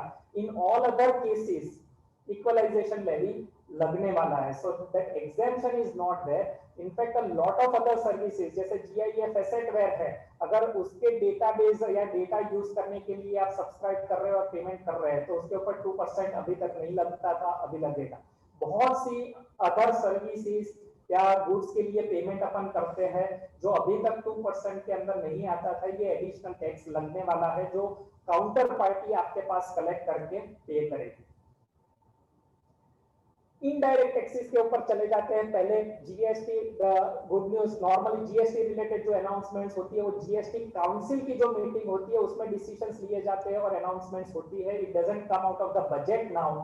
However, one important announcement is कि जो इन्वर्टेड ड्यूटी स्ट्रक्चर का जो प्रॉब्लम है इंडस्ट्री का, अपने जेमिन ज्वेलरी इंडस्ट्री, डायमंड इंडस्ट्री का वो प्रॉब्लम है, टेक्सटाइल इंडस्ट्री का है, काफी इंडस्ट्रीज का है, वो इश्यू को वो रिजॉल्व करेंगे. जो एक्यूमुलेटेड ITC पड़ी हुई है इंडस्ट्री की जिसको हम यूज नहीं कर पा रहे, probably they'll come out with some scheme to resolve that issue, which is a welcome thing. ITC eligibility की बात है कि ITC shall be available only when details of invoices have been uploaded by the supplier. अगर supplier ने अपनी invoice upload नहीं की है तो आपको ITC क्रेडिट नहीं मिलेगी. GST refund in case of supply to SEZ unit shall be allowed only when it is supplied for its authorized operations. अगर यहाँ से अपन सीप्स में ज्वेलरी के लिए कोई डायमंड सप्लाई करते हैं तो because it is for the authorised operation of that SEZ unit, और SEZ यूनिट का ऑथोराइज्ड ऑपरेशन क्या है? Jewellery manufacturing. तो उसके इनपुट के लिए आपने सप्लाई कर दिया तो वो रिफंड मिलेगा. पर मान लेते और कोई चीज आपने सप्लाई की तो just because you are supplying to an SEZ unit does not mean कि वो GST का आपको रिफंड मिलेगा. It will be only for the authorized operations. Registered persons are now required to self-certify GSTR 9C. जो अपना annual return GST audit करवाना पड़ता था, चार्टर्ड अकाउंटेंट को साइन करके ऑडिट करके वो अपलोड करना था, उसमें अभी वो सर्टिफिकेशन की जरूरत नहीं है चार्टर्ड अकाउंटेंट की. You can self certify the GSTR 9C. Yes. Case of supply to SEZ allow what authorized operation. What is authorized operation? Authorized operation of that particular unit. A particular unit ને જે પણ licence મળ્યું હશે એની અંદર જે authorized operations લખાયા હશે only then for that supplies only for that authorized operation. So if it is a raw material for that product then it is fine, but if it is any other product, if you are supplying something which is not relevant to the unit, then you will not get refund for the ITC. Power of provisional attachment of account has been increased in multiple instances. बहुत से case में अभी account attach करने के उन्होंने powers दे दिए हैं. जहां पे ई-वे बिल एप्लीकेबल होता है उस केस में अगर डिफॉल्ट है तो अपील फाइलिंग के लिए 25% ऑफ द पेनल्टी अमाउंट पहले से अंडर प्रोटेस्ट भरना रहेगा. कस्टम्स ड्यूटी की बात करें तो अभी they are talking about a major reform in the entire mechanism. अभी तक जितने भी एग्जेम्पशन नोटिफिकेशंस इश्यू हुए हैं over the years all those will be reviewed and by 1st of October 21 400 से ज्यादा ओल्ड एग्जेम्पशंस को रिव्यू करके उनको कंटिन्यू करना डिसकंटिन्यू करना वो डिसीजन लिया जाएगा. एंड गोइंग फॉरवर्ड अगर कोई भी नया एग्जेम्पशन नोटिफिकेशन आएगा it will have validity only for 2 years. 31st मार्च वो पर्टिकुलर ईयर ऑफ 31st मार्च से लेके नेक्स्ट 2 साल तक वो एप्लीकेबल रहेगा. उसके बाद वो ऑटोमेटिकली लैप्स हो जाएगा unless it is renewed for further period of time. Mandatory filing of bill of entry before the end of the day preceding. जो भी गुड्स इंपोर्ट होते हैं उसकी bill of entry previous day को compulsorily file हो जानी चाहिए even if it is a holiday. Customs duty has been increased on a host of manufactured products. Domestic manufacturing को बढ़ावा देने के लिए बहुत से products के ऊपर customs duty increase की गई है, especially products which are manufactured by MSME units. Agricultural cess has been introduced on certain products including gold and silver, petrol, etc.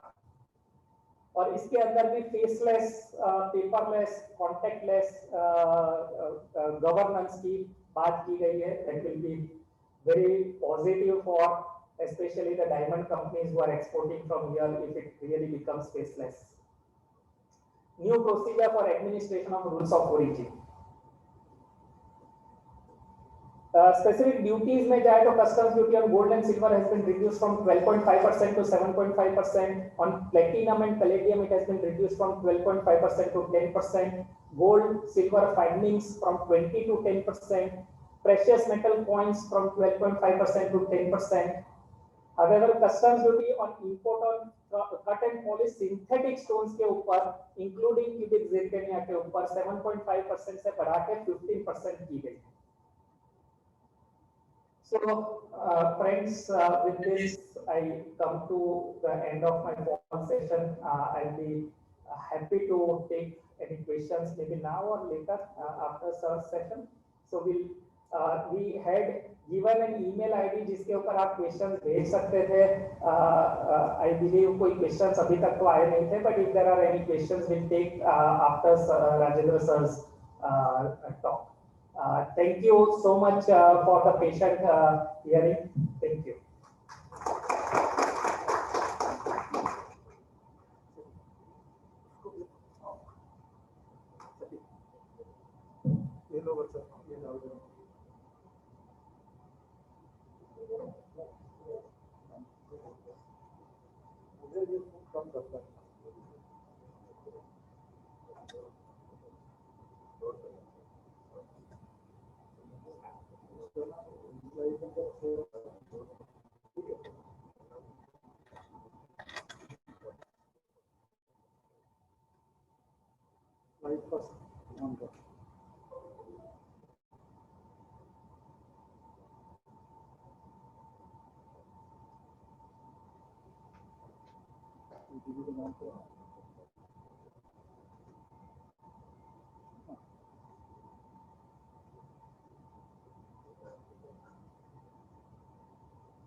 छोड़ दीजिए.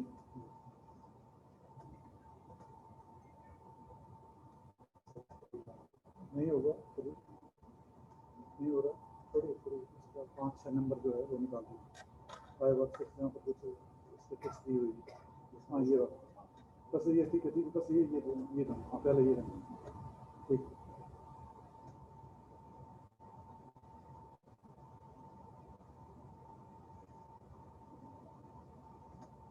वो वापस हम पहले से आ गए. ठीक है.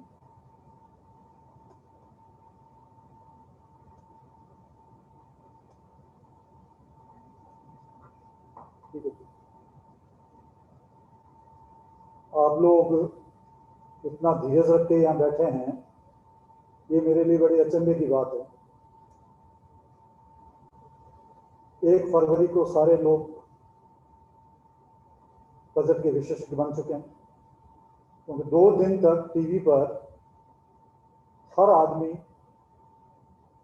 जिसको चाहे इसका पता था या नहीं था, जिस तरह से वो बजट पे अधिकार पूर्वक बोल रहा था, उससे लग रहा था कि हिंदुस्तान में सारे एसएससी जितने विद्यार्थी हैं सब जानते हैं. इसके बावजूद आपने आज ये रखा, मुझे बड़ा अचंभा हुआ. कि अब कौन रह गया है जो इसके बारे में जानना चाहता है।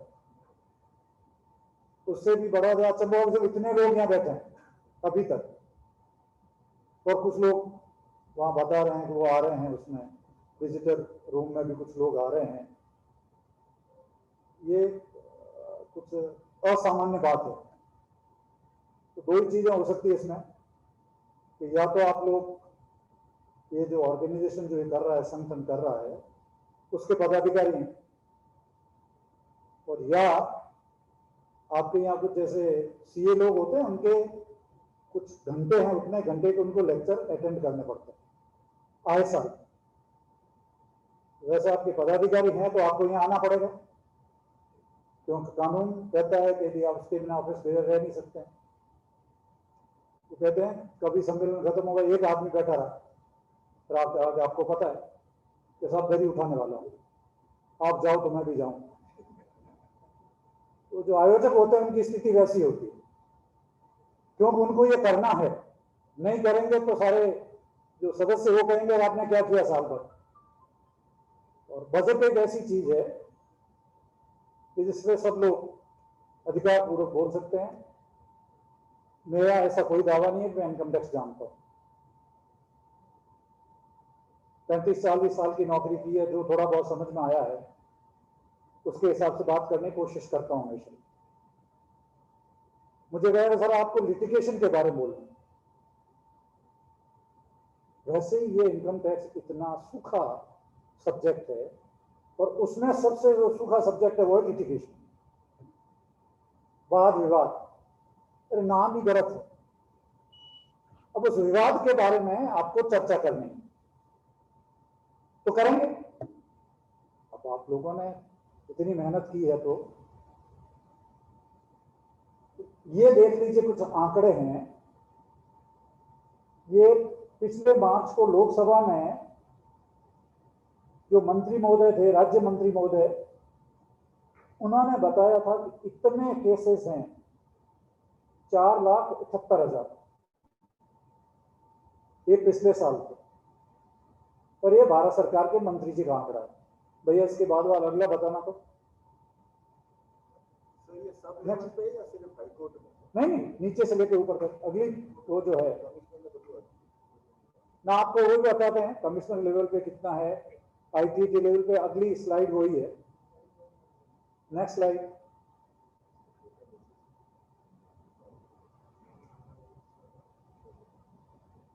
भाई अगली बार मैं अपना कंप्यूटर खुद लेके आऊंगा, ऐसे तो नहीं चलेगा।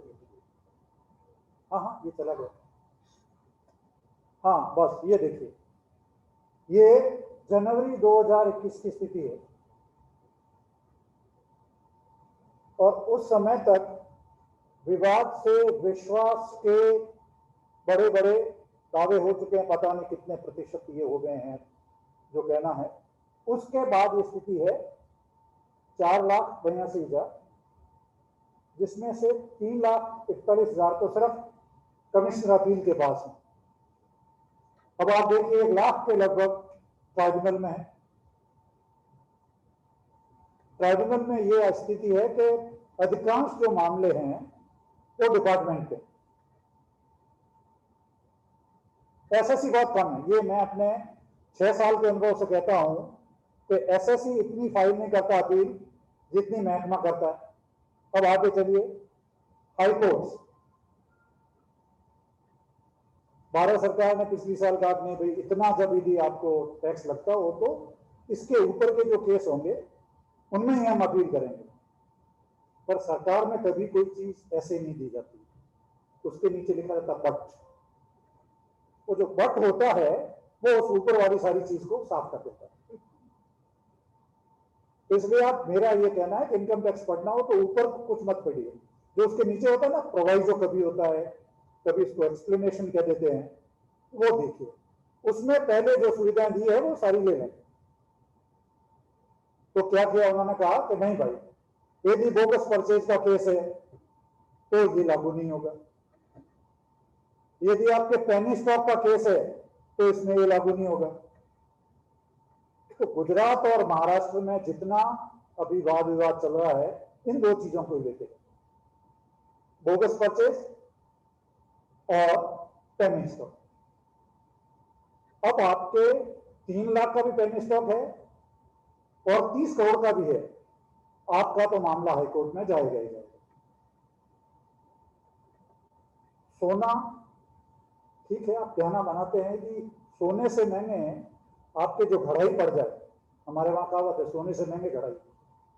तो भैया वो 3 लाख की जो मैंने ली थी, क्या कहते हैं, बोगस परचेज की या नहीं की, वो बात की बात है, उसमें मुझे ITAT ने रिलीफ दे दी।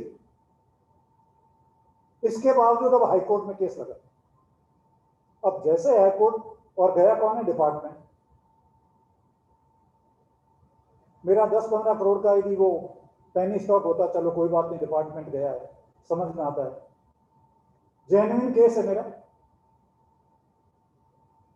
छोटे मोटे जब चल रहा था, मैंने कोई छोटा शेयर खरीद लिया, बेच लिया, अब उसमें इतना ऊपर नीचे हो गया जिससे मेरा कोई हाथ नहीं है, मैं बहुत छोटा, ये क्या कहते हैं, SSC हूं। और ट्राइब्यूनल ने कह दिया कि भाई इस केस में नहीं होता है, पर तो भी वहां जाएगा। वो सारे केस अब हाईकोर्ट में लग रहे हैं।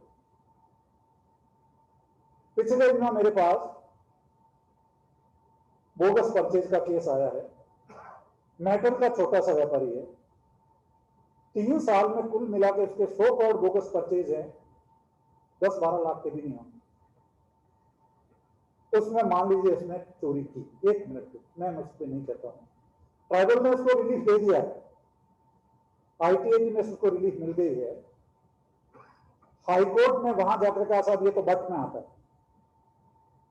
तो इसलिए इसको तो सर अब आपको लगानी पड़ेगी। मैं सोच रहा था कि अभी तक यदि उसको जितना उसने खर्चा किया होगा, उससे मतलब जो उसको फायदा हुआ भी होगा, उससे ज्यादा तो खर्चा हो चुका। और अब हाईकोर्ट में कितना खर्चा होगा? कोई भी वकील जैसे कहता है हाईकोर्ट, वो ये नहीं देखता है भाई हाईकोर्ट में अपील के हम तो इतने पैसे लेंगे। क्यों? हर कोई आदमी CA वहां जाके अपील नहीं हो सकते। इनकम टैक्स के बहुत कम वकील हैं। अब हाईकोर्ट में भी जाके गए, टैक्सेशन के वकील बहुत कम है। ये सारे केस अब वहां जाएंगे। आप यदि ITAT में जीत भी जाएंगे तो जब तक कि हाईकोर्ट का फैसला नहीं होता है, आपके हक में ये करना है। चलिए, सुप्रीम कोर्ट को देखते हुए ज्यादा केसेस नहीं, वापस लाना भैया वो।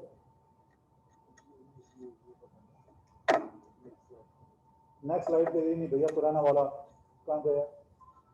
ऐसा नहीं करो। हाँ, तो ये जो सुप्रीम कोर्ट में जो केसेस हैं वो इतने ज्यादा नहीं है, ये अधिकांश लीगल इशू।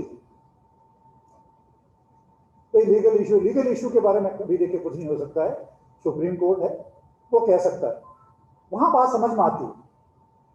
और इतना बड़ा देश है तो उसमें 6000 का होना कोई मैं इतना नहीं मानता हूं। पर ये जो है हाईकोर्ट में, ये जो 43,000 केसेस हैं, ये ज्यादा है, ये बहुत ज्यादा है। और ये सब डिपार्टमेंट की मेहरबानी से, और ये और बढ़ने वाला है। जैसे जैसे ये बोगस परचेज के और पेनी स्टॉक के जितने केसेस हैं, जो V2V में चले गए उनका तो हो गया खत्म। और V2V में भी एक बता देता हूं, हर आदमी अपनी कॉस्ट वो देखता है कि कहां तक वो। मैं अपना बताता हूं, मैंने लोगों को जबरदस्ती V2V में भेजा है और जाने से रोका।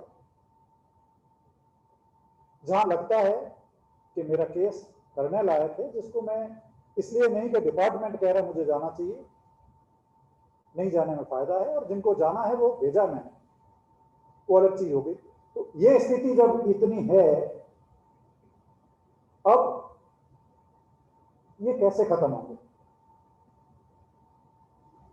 3.5 लाख केस कमिश्नर अपील के पास है, मतलब 3.5 लाख SSCs ने अपील कर रखी है। और उनमें से कई मामले ऐसे हैं जहां पर वो की वो चीज, खास करके कंपनी के मामलों में, वो की वो चीज हर साल तय करके जोड़ी जाती है। क्या कहा जाता है? अभी तक हाईकोर्ट का सुप्रीम कोर्ट का फैसला नहीं आया है, इसलिए भले ITAT ने कह दिया हम तो ये एडिशन करेंगे, फिर उस कंपनी को वापस जाना पड़ता है। तो ये जो लिटिगेशन जो चल रहा है, अब इसका कैसे निस्तार होगा किसी को पता नहीं, और अब इसलिए बढ़ेगा कि सर्च एंड सीजर के जो केसेस थे, तलाशी जब्ती जो थे, उन केसेस में होता यह है कि इतने सारे कागज मिलते हैं, उस हर कागज की आपको एक्सप्लेनेशन देनी होती है, उसके बाद असेसमेंट होता है।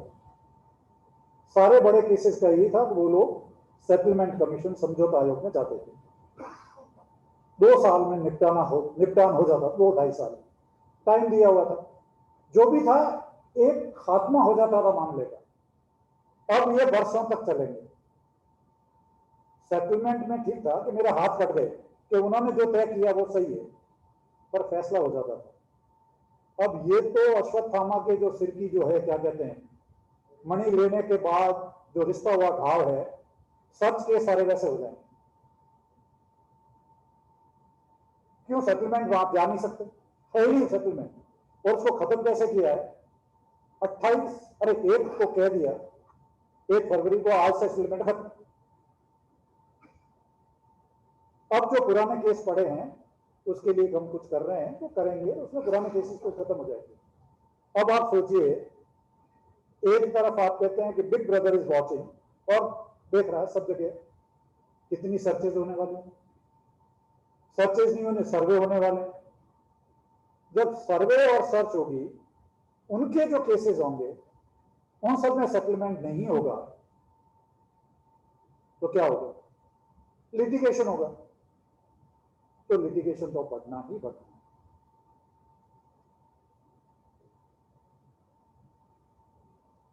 तो हम अब कुछ जो इसमें आए हैं लिटिगेशन से संबंधित, कि मुझे ये कहा था कि अगर आप लिटिगेशन के बारे में ही बात करते हैं, भैया वो कहाँ रहेगा, एक मिनट। हाँ, अब आपको बताते हैं यहाँ से, बहुत ही अच्छी जो है भाषा में, क्योंकि हम लोग ये सरकारी नौकर का ही लिखा हुआ किसी का बजट सब सरकारी लोगों की तैयार करते हैं, अफसर लोगों की तैयार करते हैं, भाषा में कोई कमी नहीं होगी।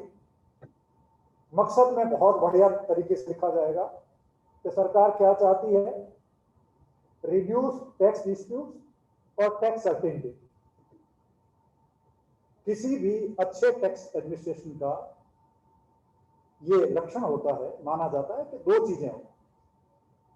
सर्टेनिटी मुझे पहले से पता होना चाहिए, पर तकलीफ ये हो जाती है कि मैं जब इनकम को हाउस प्रॉपर्टी इनकम दिखा रहा हूं, हाउस प्रॉपर्टी इनकम, एओ साहब कहते नहीं, ये तो दूसरे हेड में ले जाओ, तो सरकार ले जाओ, बिजनेस हेड में ले जाओ, या कि इनकम फ्रॉम अदर सोर्सेज में ले जाओ। अच्छा, सब ले जाओ, जहां ले जाना ले जाओ। 4 साल वहां हुई, फिर एओ साहब कहते नहीं, ये यहाँ ठीक नहीं, ये तो हाउस प्रॉपर्टी इनकम ही आनी चाहिए वापस। इंटरेस्ट इनकम है वो बिजनेस इनकम आ सकती है, या इनकम फ्रॉम अदर सोर्सेज आ सकती है, पहले यहां फिर यहां। तो ये जो सर्टेनिटी जो डिपार्टमेंट नहीं दे पाता या नहीं देता है, वो लाने के लिए उन्होंने कहा हम एक काम करेंगे, डिस्प्यूट इज विवाद, रिजोल्यूशन इज निपटान कह दीजिए, निस्तारण कह दीजिए, कमेटी बनेगी। ठीक है, किसके लिए? स्मॉल और मीडियम टैक्स पेयर्स के लिए DRC बनेगी। तो मतलब ये जो बड़े डिस्प्यूट के मामले हैं उनमें कोई निस्तारण नहीं। और इस बिल्डिंग में जितने लोग रह रहे हैं, मतलब जिनके ऑफिसेज हैं, मुझे नहीं लगता है तो किसी इसमें छोटे में आएंगे। जो लोग BDB में ऑफिस लेके बैठे हैं और बिजनेस कर रहे हैं, वो इसमें तो नहीं आते होंगे। स्मॉल में तो आ ही नहीं सकते, मीडियम टैक्स में पता नहीं आएंगे कि नहीं आएंगे। चलिए, तो इसलिए यदि आपको इसका कोई फायदा नहीं मिलने वाला है, इंडिविजुअली यस, भारत सरकार कोशिश कर रही है। आगे चलते हैं।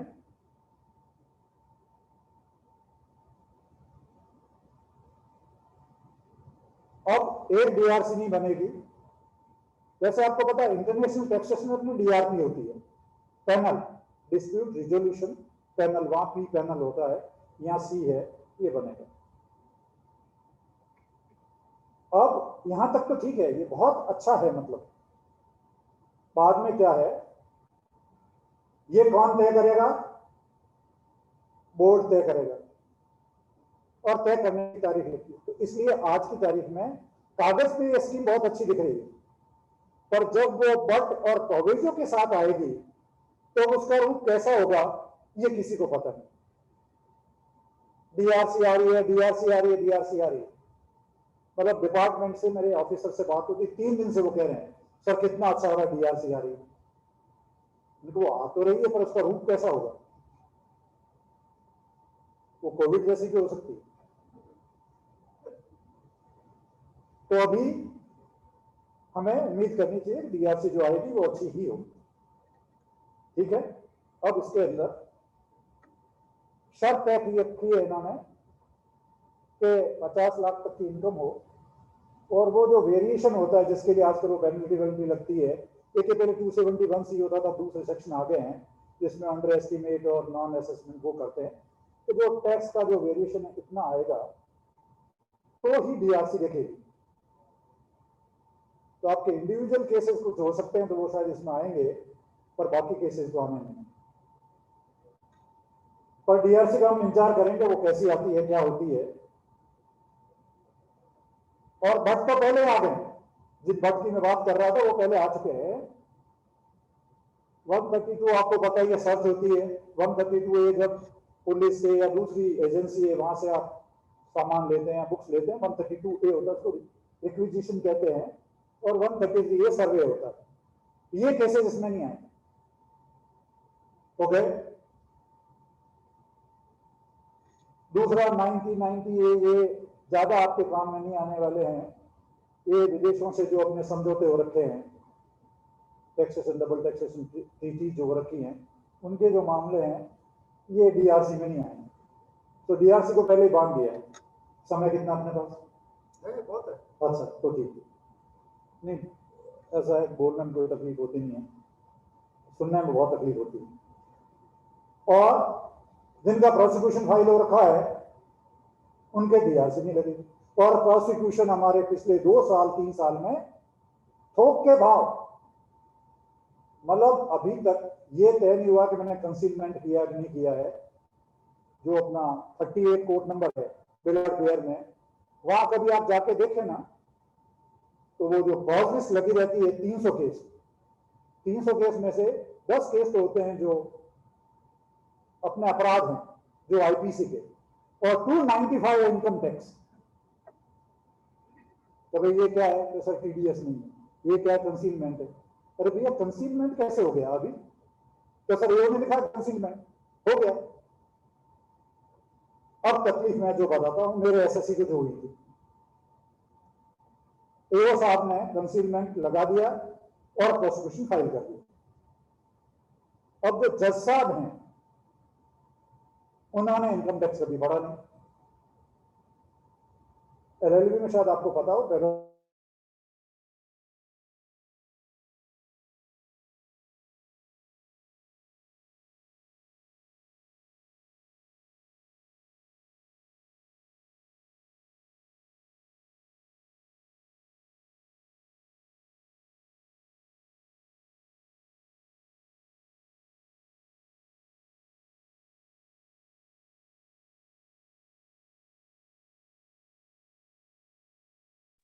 एक ट्राइब्यूनल होती है, और ट्राइब्यूनल को हम लोग लास्ट फैक्ट फाइंडिंग अथॉरिटी कहते हैं कि उसने जो फैसला दे दिया वो फाइनल है। कानून पे हाईकोर्ट जा सकते हैं, फैक्ट पे हाईकोर्ट नहीं जा सकते। तो सर अभी AO साहब ने कहा है कि इसने आवक छुपाई, अपनी आय को छुपाया। CIT अपील ने यदि कह दिया कि नहीं छुपाई है, तो उसके बाद मान लीजिए डिपार्टमेंट वहां जाता है, महकमा जाता है ITAT में, तो उन्होंने कहा दिया CIT अपील का कहना सही है, तो पक्का हो गया कि आवक को नहीं छुपाया गया। तो साहब हमारा ये कहना है कि जब तक ये फैसला नहीं होता है तब तक आप इस केस को ऐसे रख दीजिए, ठंडे बस्ते में डाल दीजिए। अब उनकी जेन्युइन प्रॉब्लम, वो कहता है कि ऐसे तो सारे केसेस मेरे ठंडे बस्ते में डाल दिए, तो मेरी जो पेंडेंसी है उसका क्या होगा? साल के आखिर में जब मेरे भी तो पूछेंगे भाई तुम्हारे पास कितने केस इस साल आए, 2 साल में इनकम टैक्स ने हजारों केस डाल दिए, उनमें से आधे केस कंसीलमेंट के। तो मैं यदि ये नहीं करता हूं तो मेरा क्या होगा? अब क्या किया जाए? जो समस्या है कि लिटिगेशन एक जगह नहीं है, वो लिटिगेशन अब कोर्ट में पहुंच गया है, और यहां भी वो कह रहे हैं जहां प्रोसिक्यूशन फाइल होता है वहां आप नहीं आ सकते।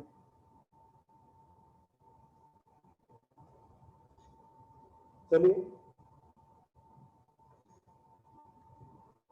अब इसमें और कुछ काम रह गया था तो उन्होंने कह दिया है कि बोर्ड, सीबीडीटी जो हमारा बोर्ड है, वो कुछ और कंडीशन डालेगा इन ड्यू कोर्स आने वाले टाइम।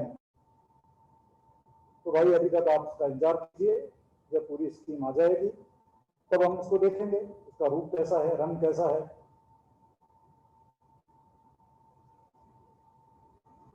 और यस, उनको कहा है कि उनको पावर होगी, वो पेनल्टी को रिड्यूस कर सकते हैं, कम कर सकते हैं, किस स्थिति में कर सकते हैं, क्या कर सकते हैं, जब तक कि वो, मैं बार बार उसका जिक्र करता हूं, चंदन के तिलक का गीला होता है तब तक उसका पता नहीं लगता, जैसे सूखता है तो पता लगता है। तो इनकम टैक्स की सारी जो प्रोविजंस होती है उसी तरह की होती है। प्रोसिक्यूशन में भी दे सकते हैं, जब इसके सारे प्रोविजन आएंगे पूरे तब इसको देखना पड़ेगा। अब ये बजट नोटिफिकेशन होगा, स्कीम की पूरी, और ये सबसे अच्छा आखिर में एफिशिएंसी, ट्रांसपेरेंसी, अकाउंटेबिलिटी, बस। अब ये कब तक आएगी, कैसे आएगी, मुझे पता नहीं है इस स्कीम से तो, पर यस, उम्मीद करें हम इसको।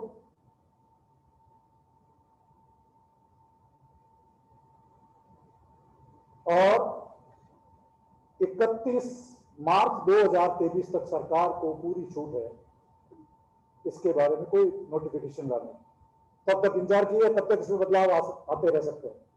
तो ये 2023 मार्च में जाकर के इसका हमें, जैसे इसका अवतार होगा तब हमें देखने को मिलेगा। ठीक है, जो आपके इंटरनेशनल ट्रांजैक्शन होते थे, आप लोग, और खासकर जो विदेशी कंपनी आती है, वो कहती है पहले से हमें बता दो हमारा टैक्स लायबिलिटी कितनी, ताकि मैं यहाँ इन्वेस्ट करूं या नहीं करूं, या मैं ये सौदा करने जा रहा हूं, ये मेरी रॉयल्टी है, या मेरी फीस को टेक्निकल सर्विस है, या मेरा मैनेजमेंट है, या बहुत सारी चीजें होती है, वो उसके बिना आना नहीं चाहते, या आप भी कुछ विदेश में भेजना चाहते हैं, आप जानना चाहते हैं कि वो क्या है। तो उसके लिए एक सुप्रीम कोर्ट के जज की अध्यक्षता में उन्होंने एक अथॉरिटी फॉर एडवांस रूलिंग बनाई थी कि जो एडवांस में पहले से बता दे, और वो दोनों पक्षकारों को माननीय होगा। सिर्फ कुछ स्थिति में आप हाई कोर्ट या सुप्रीम कोर्ट में सुलझा सकते थे, अदरवाइज नहीं। एक बड़ा अच्छा सिस्टम था, मुझे पहले से पता रहता है। अब उन्होंने कहा ना भाई, सुप्रीम कोर्ट के जज हैं, तो ये बहाना देकर के कि इसमें लोग नहीं मिल रहे हैं, हिंदुस्तान में लोग नहीं मिलते, मेरे कभी समझ में नहीं आता है कि भाई इसमें ढंग के लोग नहीं मिल रहे हैं, बहुत कम लोग हैं, इसलिए हम एडवांस, जो अथॉरिटी फॉर एडवांस रूलिंग है, इसको बदलते हैं। अब क्या होगा, बोर्ड आएगा, BOAR, board of advance ruling, और बहुत सारे चेंजेस कर दिए उसने। अब क्या हो रहा है सोचिए, इसमें अब 2 मेंबर होंगे, और वो कौन होंगे, डिपार्टमेंट के लोग होंगे, चीफ कमिश्नर। अब चीफ कमिश्नर साहब ऐसी कोई एडवांस रूलिंग देंगे जो डिपार्टमेंट के खिलाफ जाएगी। तो एक तरह से आपने इसमें जो लिटिगेशन था उसको खत्म करने का पहले साधन था, एक दरवाजा और बंद हो गया, क्योंकि जो महकमे का आदमी है उसका सोचने का नजरिया वो महकमे की तरह रहेगा। जब आप सुप्रीम कोर्ट का जज रहता था, उसको बड़ा एक आराम था, इतने सालों का अनुभव था। चीफ कमिश्नर आदमी बिना एलएलबी पढ़े बन सकता है, बिना एलएलबी किए बन सकता है, बिना सीआईटी जुडिशियल रहे बन सकता है, बिना डिपार्टमेंटल रिप्रेजेंटेटिव रहे बन सकता है, जहां कानून से आपका वास्ता पड़ता है। कब पड़ता है? पहली बार कमिश्नर अपील, डिपार्टमेंटल रिप्रेजेंटेटिव दिया, सीआईटी जुडिशियल, ये तीन हमारे डिपार्टमेंट में ऐसी पोस्ट है कि जहां आदमी कानून से इसका रोज को देखना पड़ता है। आराम से आप चीफ कमिश्नर बन सकते हैं, ये सब किए बिना। मैं अपनी जिंदगी में 6 महीना कमीशन अपील रहा हूं। हाँ, डीआर में बहुत लंबा रहा, अलग बात है। तो अब वो आदमी जिसको बिल्कुल अनुभव नहीं है कानून का, उसको आपने एआर में बिठा, एआर के आप जो बीओएआर में बिठा दिया, तो वो क्या एडवांस रूलिंग देगा कानून को समझ करके। चलिए, इसमें फिर आप जो है, आपके ऊपर कोई बाइंडिंग नहीं है, आप हाईकोर्ट जा सकते हैं। तो पहले आप बीओएआर के पास जाइए, फिर आप वहां से असंतुष्ट रहेंगे, जैसे डीआरपी में होता है। जो इंटरनेशनल टैक्सेशन में डीआरपी है, उसमें जनरली वही आता है कि जो ऐसे जो अपना क्या कहते हैं कि टीपीओ ने करके भेज दिया, वो मान लेते हैं। तो लिटिगेशन और बढ़ना है। अब वापस सरकार क्या क्या कर सकती है, साफ लिखा हुआ है that any of the provision this act shall not apply, और इसमें जो चाहे बदलाव कर सकती है। और ये भी 31 मार्च 2023 तक इसका पता लगेगा। तो ये सारी लंबी योजनाएं नए नए जो आ रहे हैं। अब दूसरा, ये 245 में सेक्शन था, उसमें आप मत पढ़े, जो सेक्शन था उसमें वो चेंज कर रहे हैं। पहले ये बाइंडिंग था, अब कह दिया कि बाइंडिंग नहीं रहे, क्योंकि उससे सर्टेनिटी आ जाती थी। अब चूंकि बाइंडिंग में ये सर्टेनिटी खत्म हो जाएगी। और सेटलमेंट कमीशन जैसे पहले ही बताया था हमने, खत्म ही हो गया आपको, तो वहां से भी खत्म हो गया। अब आपका बढ़ेगा लिटिगेशन इसमें, सर्च सीजर के असेसमेंट में और रीओपनिंग में। रीओपनिंग आपको पता है सेक्शन 148 में होती है, वापस नया सेक्शन ला रहे हैं 148 है। और ये बहुत अच्छा लिखा हुआ है, ये पढ़ने लायक है कि 2003 में ये सारे सेक्शन लाए थे, और उसके पहले आपको पता था कि ब्लॉक असेसमेंट होता था। तो ब्लॉक असेसमेंट की जगह सरकार ने कहा हम ये लाए थे, और नीचे लिखा है कि this was done due to the failure of block assessment. तो हमने क्या किया, बहुत लिटिगेशन हो रहा था ब्लॉक असेसमेंट में। अब क्या हो गया है, ये भी कह दिया सरकार ने, मान लिया कि ये जो प्रोविजंस हैं, मतलब उसको हटा करके हम ये प्रोविजन लाए थे 153। फिर कह रहा है कि these provisions have also resulted in the number of litigation. तो जो आप इलाज करना चाहते थे वो तो हुआ ना, बीमारी यूं की यूं। वो कहते हैं ना, दर्द बढ़ता गया ज्यों ज्यों दवा की, तो अब नई दवा आ रही है।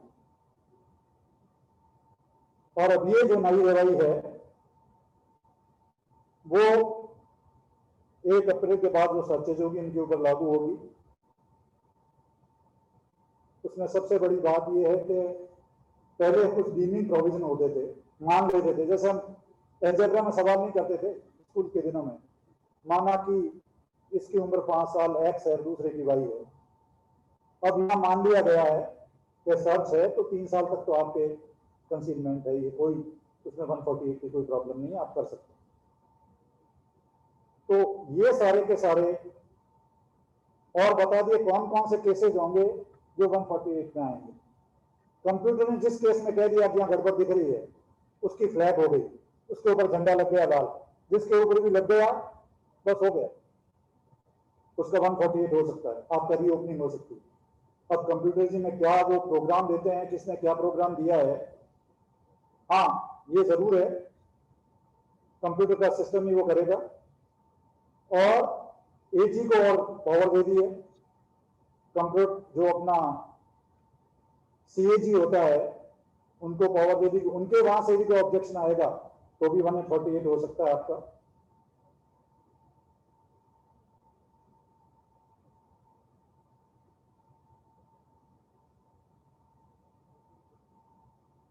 हाँ, ये इसमें एक चीज जरूर है कि सुनवाई होगी, आप हम अपना दाखिल कर सकते हैं, हमारी जो भी आपत्ति है उजागारी कर सकते हैं, साथ रीओपनिंग मत करो, और उसके बाद फिर वो जो है ऑर्डर करना होगा एओ को।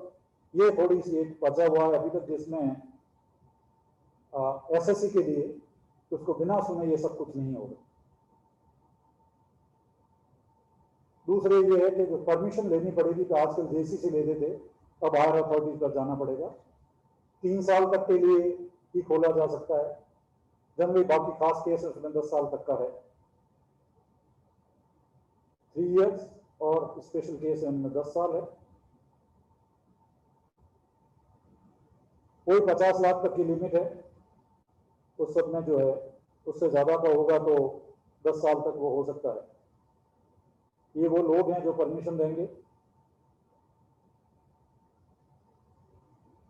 और उसमें भी ये कि वो सिर्फ उन चीजों पे एओ नहीं रहेगा जहां रीओपन किया है, बाकी सारी चीजें जो इनकम की है उसमें भी वो खोल सकता है। आईटीआई के बारे में वो कह रहे हैं कि इसको भी फेसलेस फला फला फला बनाएंगे, और उसकी जरूरत है, क्योंकि एक आदमी जो भाईंदर में रहता है सिर्फ उसको इसलिए जाना पड़ता है आयकर भवन, उसको अपील फाइल कर देंगे। एक इसको फेसलेस कर दें, आपकी साइट है उसके ऊपर मैं अपने सारे कागज हैं उनको स्कैन करके अपलोड कर दूं, उसमें आपत्ति क्या है। और दूसरी बात, जो वर्चुअल हियरिंग हो सकती है, जो पैंडेमिक के दौरान हुई है और बहुत अच्छी हुई है, और मुंबई आईटीएटी ने 2012 में वर्चुअल हियरिंग शुरू कर दी थी। नागपुर के केस बम्बई में बैठ के सुने जा रहे थे, हाँ वर्चुअल उस रूप में नहीं कैसे, पर सुने जा रहे थे, तो ऐसा क्यों नहीं हो सकता? इसकी जरूरत है। ये कब होगा ये कुछ पता नहीं है, पर ये करना चाहते हैं, और फिर जुरिस्डिक्शन भी खत्म हो जाएगा कि भाई ये बॉम्बे बेंच है, वो पूना बेंच है, कोई कहीं से भी एक्ट कहीं से भी केस सुन लेगा। वो हो जाता तो बहुत अच्छा होगा, कब होगा कुछ पता नहीं है। ये एक कुल मिला करके जो है अच्छी हुई है चीज, जो मैं मानता हूं। सेटलमेंट कमीशन चला गया, इंटरिम बोर्ड आ रहा है, टाइम लिमिट है। हाँ, एक ये उन्होंने जरूर किया है कि सफेमा के केस आपके उनसे मतलब नहीं है, ये नई एक अथॉरिटी वो लोग ले आए हैं सफेमा के केस के लिए। V2V की बात करने की हमें जरूरत नहीं, मेरा ख्याल आपके यहाँ कम से कम 4-5 वो हो चुके होंगे लेसन, अरे लेक्चर हो चुके होंगे। तो V2V की चूंकि बढ़ा दिया है अभी, तो अभी मेरा ख्याल है कि कुछ लोग जो जाने वाले हैं बचे होंगे, चले जाएंगे, क्यों वहाँ लिटिगेशन खत्म होता है। तो कौन कौन से केस हैं जो V2V में नहीं जा सकते हैं वो आपको पता है। तो कुल मिला के लिटिगेशन की जो पोजीशन बजट के बाद है वो ज्यादा कॉम्प्लिकेटेड हो गई, और लिटिगेशन कॉस्ट बढ़ेगी। ट्राइब्यूनल का पता नहीं कब ये फेसलेस होगा, तब तक ये इसी तरह चलने वाला है। तो कुल मिलाकर के जो 4 लाख से ज्यादा केस अभी हैं पूरे भारत में, सिर्फ इनकम टैक्स के हैं, और उनमें वृद्धि होनी आने वाले दिनों में, खास करके मुंबई आईटीएटी में और मुंबई हाईकोर्ट। तो देखते हैं आगे क्या होता है। फिलहाल आप इन सब का इंतजार कीजिए, बीआरसी का, बीओएआर का, सेटलमेंट के जो इंटरिम बोर्ड हैं उनका क्या स्कीम आती है। जब ये पूरी स्कीम आएगी तब उसको देखेंगे। तो ये कुल मिलाकर के लिटिगेशन के बारे में इस बजट में इतना ही था, और उसी तक मैं खुद को सीमित रखता हूँ। अब जो गांधी जी हैं, मैं हूँ, आपको कोई सवाल पूछने, अब भी आप में हिम्मत है मतलब है झेलने की, आप सवाल पूछ सकते हैं। हम लोग बैठे हैं इधर, यहाँ खड़े हैं, जो आप कहें हम कर सकते हैं, और नहीं तो फिर जो भी यहाँ से आपके ऑफिस बेरर है तो आइए यहाँ के कहे कि साहब ऐसा भाषण कभी सुना नहीं था, सबसे बढ़िया भाषण यही था, ये जरूर कहिए। फिर आप तो ताली बजा के हम लोगों को ये एहसास दिलाइए कि सर कितना बढ़िया आपने भाषण दिया, ऐसा कुछ नहीं। सो चॉइस आपकी है कि सवाल पूछने हैं या धन्यवाद देना, क्या करना। हम तैयार हैं। हमें देखिए, जो बताया 140 जो आपको कंप्यूटर सिलेक्ट करेगा, हाँ जो आपने बताया, हाँ तो इसमें जो है हाँ तो जो ऑफिसर है हाँ। उसका कैसा मोड रहेगा, कौन सी कंट्री का, कौन सा स्टेट का होगा और कौन सा स्टेट का वो असेसमेंट करता होगा, तो उस हिसाब से वो कंप्यूटर, आप बताया कि कंप्यूटर सिलेक्ट करेगा, कंप्यूटर डिसाइड करेगा।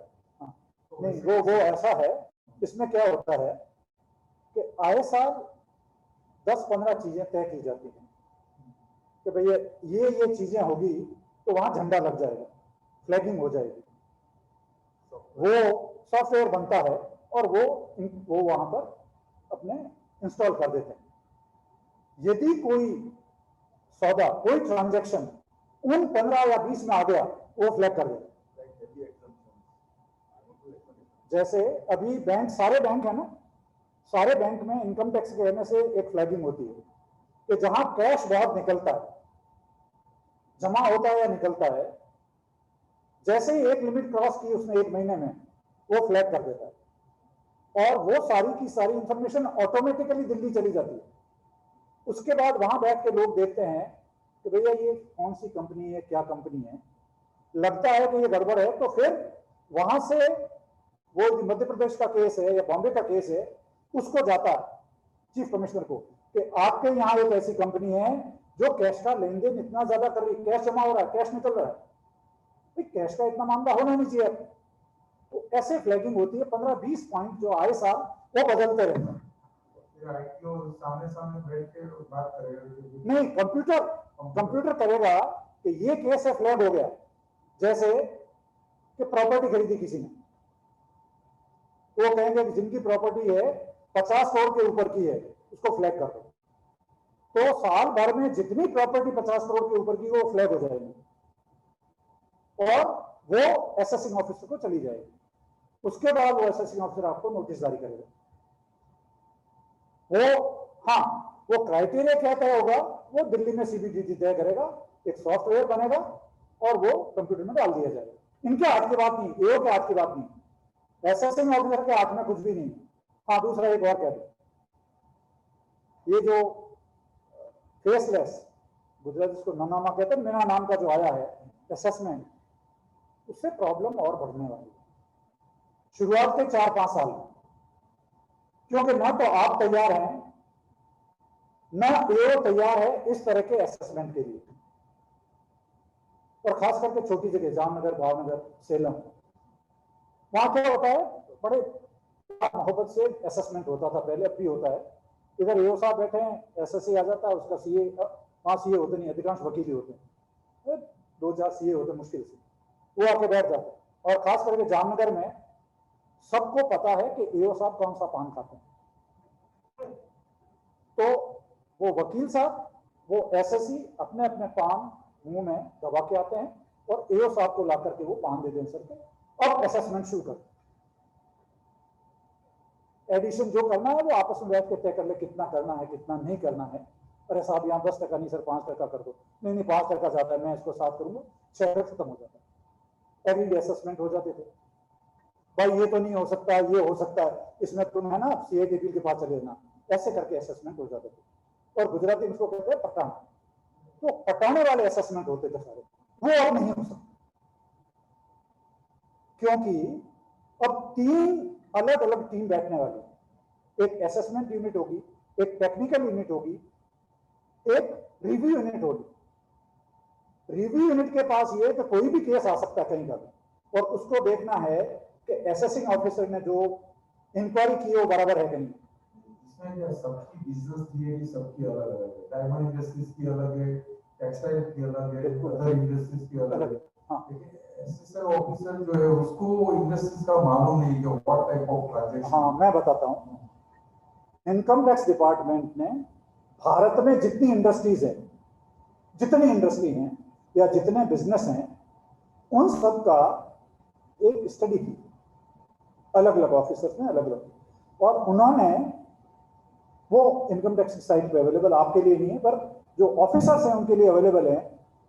किसको भी पता करना, जैसे मैंने कभी टिम्बर का, लकड़े के बिजनेस का असेसमेंट नहीं किया है और मुझे ये पता नहीं है कि लकड़ा है घन फुट में कैसे नापा जाता है, तो वहां पर वो सारी चीजें अब अवेलेबल है कि यदि आपने पहले कभी असेसमेंट नहीं किया है लकड़े का तो आप उसको पढ़ लो, उसमें सारी चीजें पिछले 50 साल में जो कुछ भी असेसमेंट हुए हैं उसके आधार पे जितने इंडस्ट्री हैं, जितने ट्रेड हैं, जितने प्रोफेशन हैं, उसकी सारी इंफॉर्मेशन डिपार्टमेंट को।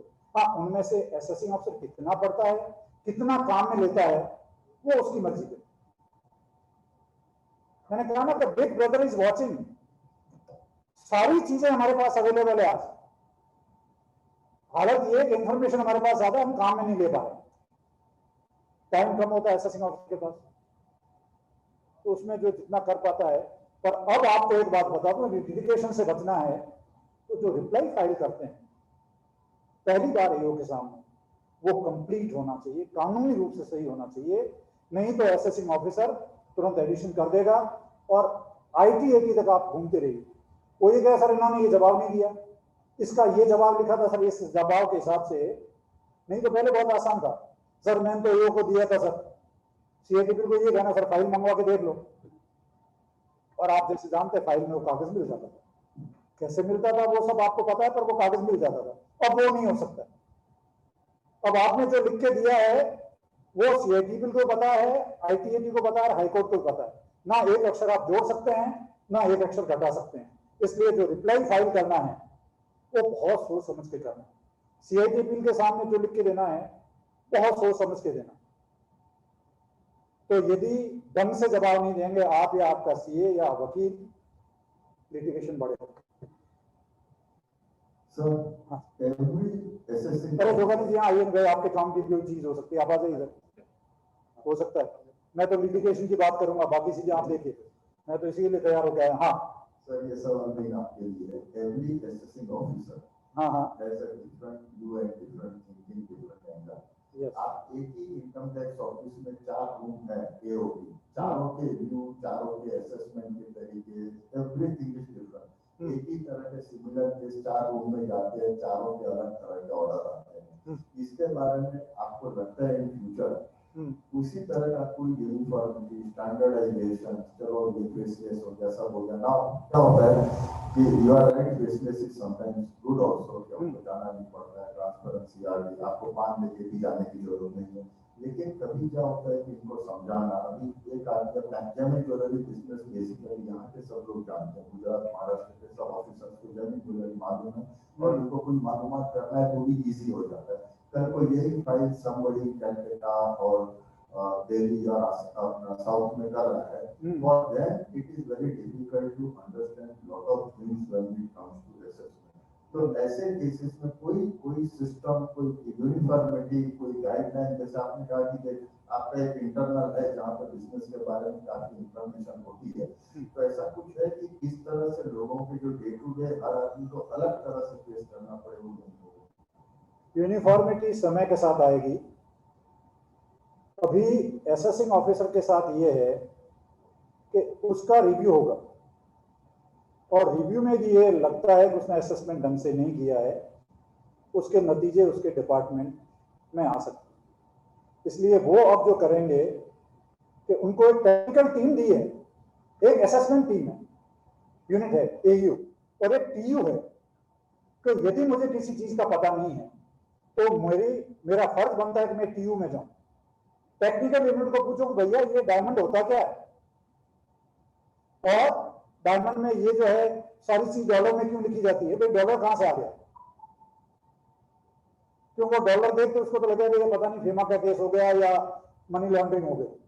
तो एक टेक्निकल यूनिट है, उस टेक्निकल यूनिट में वो लोग हैं जो असेसमेंट नहीं करते, वो सिर्फ टेक्निकल इनपुट उनको देंगे कि नहीं इस केस में ऐसा होता है। उसके बाद रिव्यू करने के लिए जॉइंट कमिश्नर है, पर चूंकि देखिए छोटा बच्चा जब होता है तो वो चलता है, नीचे गिरता है, फिर उठता है, फिर चलता है, फिर खड़ा होकर दौड़ता है, तो ये जो फेसलेस आया है उसकी स्थिति भी अभी वो टीजिंग प्रॉब्लम तो आएंगी, सबको आएंगी, दोनों तरफ से आएगी, तो हमारे डिपार्टमेंट के लोग अभी भी तैयार नहीं है पूरे, उनको भी समय लगेगा, और एसएससी तो बिल्कुल ही तैयार नहीं। पर जैसा मैंने कहा कि जो रिप्लाई है, तो जवाब देना है वो बहुत ढंग से देना होगा। उसमें हर एक चीज जो आप समझाते थे ना पहले कि नहीं साहब इसमें ऐसा नहीं ऐसा होता, वो अब लिख के देनी पड़ेगी। जैसे मैं जामनगर कर रहा था कि वहां पर ब्रास का, हिंदुस्तान में जितना ब्रास देखते हैं, पीतल देखते हैं, उसका 85% वहां पर बनता है। जो भी चीज आप देख रहे हैं यहाँ 84 में वहां 3000 यूनिट थी, अब आप सोचिए कितनी होंगी। तो अब वो ब्रास का एक सिस्टम है कि वो पहले गलता है, फिर उसकी बाहर बनती है, फिर वो कटता है, फिर उसकी पॉलिशिंग होती है। तो हर चीज आपको वो देनी पड़ेगी।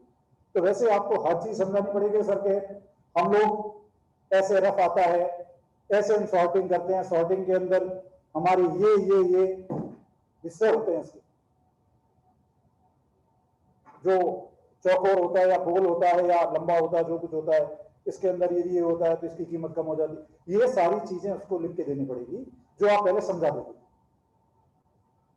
तो हमारा जो सीए है या वकील है जो ये मान के चलता है कि ये को सब पता ही है, बॉम्बे को उसको ये ध्यान रखना पड़ेगा, वो कोई सा भी बिजनेस हो सारी चीजें लिखनी पड़ेगी। तो आपको अब ध्यान देना पड़ेगा कि जो रिप्लाई जा रहा है वो क्या जा रहा है। क्योंकि आप एक और सोच लीजिए, क्योंकि आपका सीआईडी अपील भी हो सकता है कि एसएससी ऑफिसर गया था कलकत्ता से, और सीआईडी अपील हो सकता है कि वो केरल का हो। दोनों लोगों को डायमंड के बारे में बिल्कुल पता नहीं, क्योंकि ये डायमंड इंडस्ट्री सिर्फ भावनगर, सूरत, बॉम्बे समझ लीजिए, तो बाकी कहीं मुझे नहीं लगता है कहीं और है, मैं ये यहीं पर। तो इसलिए आप लोगों को विशेष ध्यान रखना होगा, लिटिगेशन बचाइए। और बताइए सर, आपने सबसे पहले ये कहा कि असेसिंग ऑफिसर्स का भी एक स्कोरिंग होता है कि कितने किस तरह के हैं। नाउ रिसेंट इंडस्ट्री में एक ही केस है जो प्राय सभी डायमंड इंडस्ट्री का है।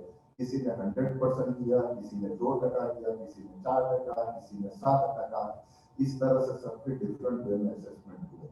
तो अब उनका आगे जाके इज देयर एनीथिंग के it makes a difference for the appraisal of the officer और इट विल नॉट?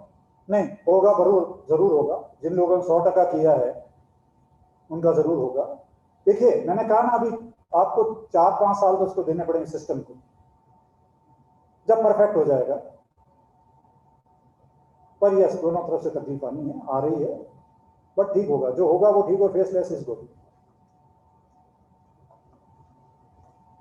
और कुछ बहुत धीरे से भाई, आप लोग बिल्कुल वो डायमंड की तरह पक्के हैं, मजबूत हैं। तो आइए अब देखिए। Thank you very much, Rajendra Nero, very enlightening and lot of information. આપણે બજેટ સાંભળીને બજેટ પૂરતા રિસ્ક હોઈએ છીએ, પણ બજેટના નીચે સરે બહુ સરસ વાત કરી કે ઉપરનું વાંચો બટ અને નીચેનું વાંચો, તો lot of information on the lower side and but. Thank you very much, Neeraj ji, and thank you, Rajendra ji. And a small token of appreciation from Bharat Diamond Boost. I will request Ashok Bhai Gajera, Regional Chairman, BJEPC. Ashok Bhai, to present Rajendra ji.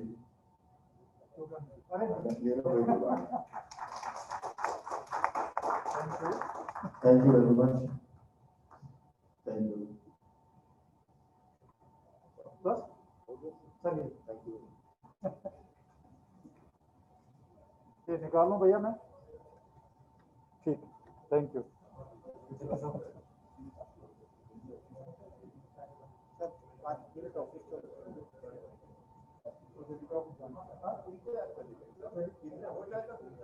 हाँ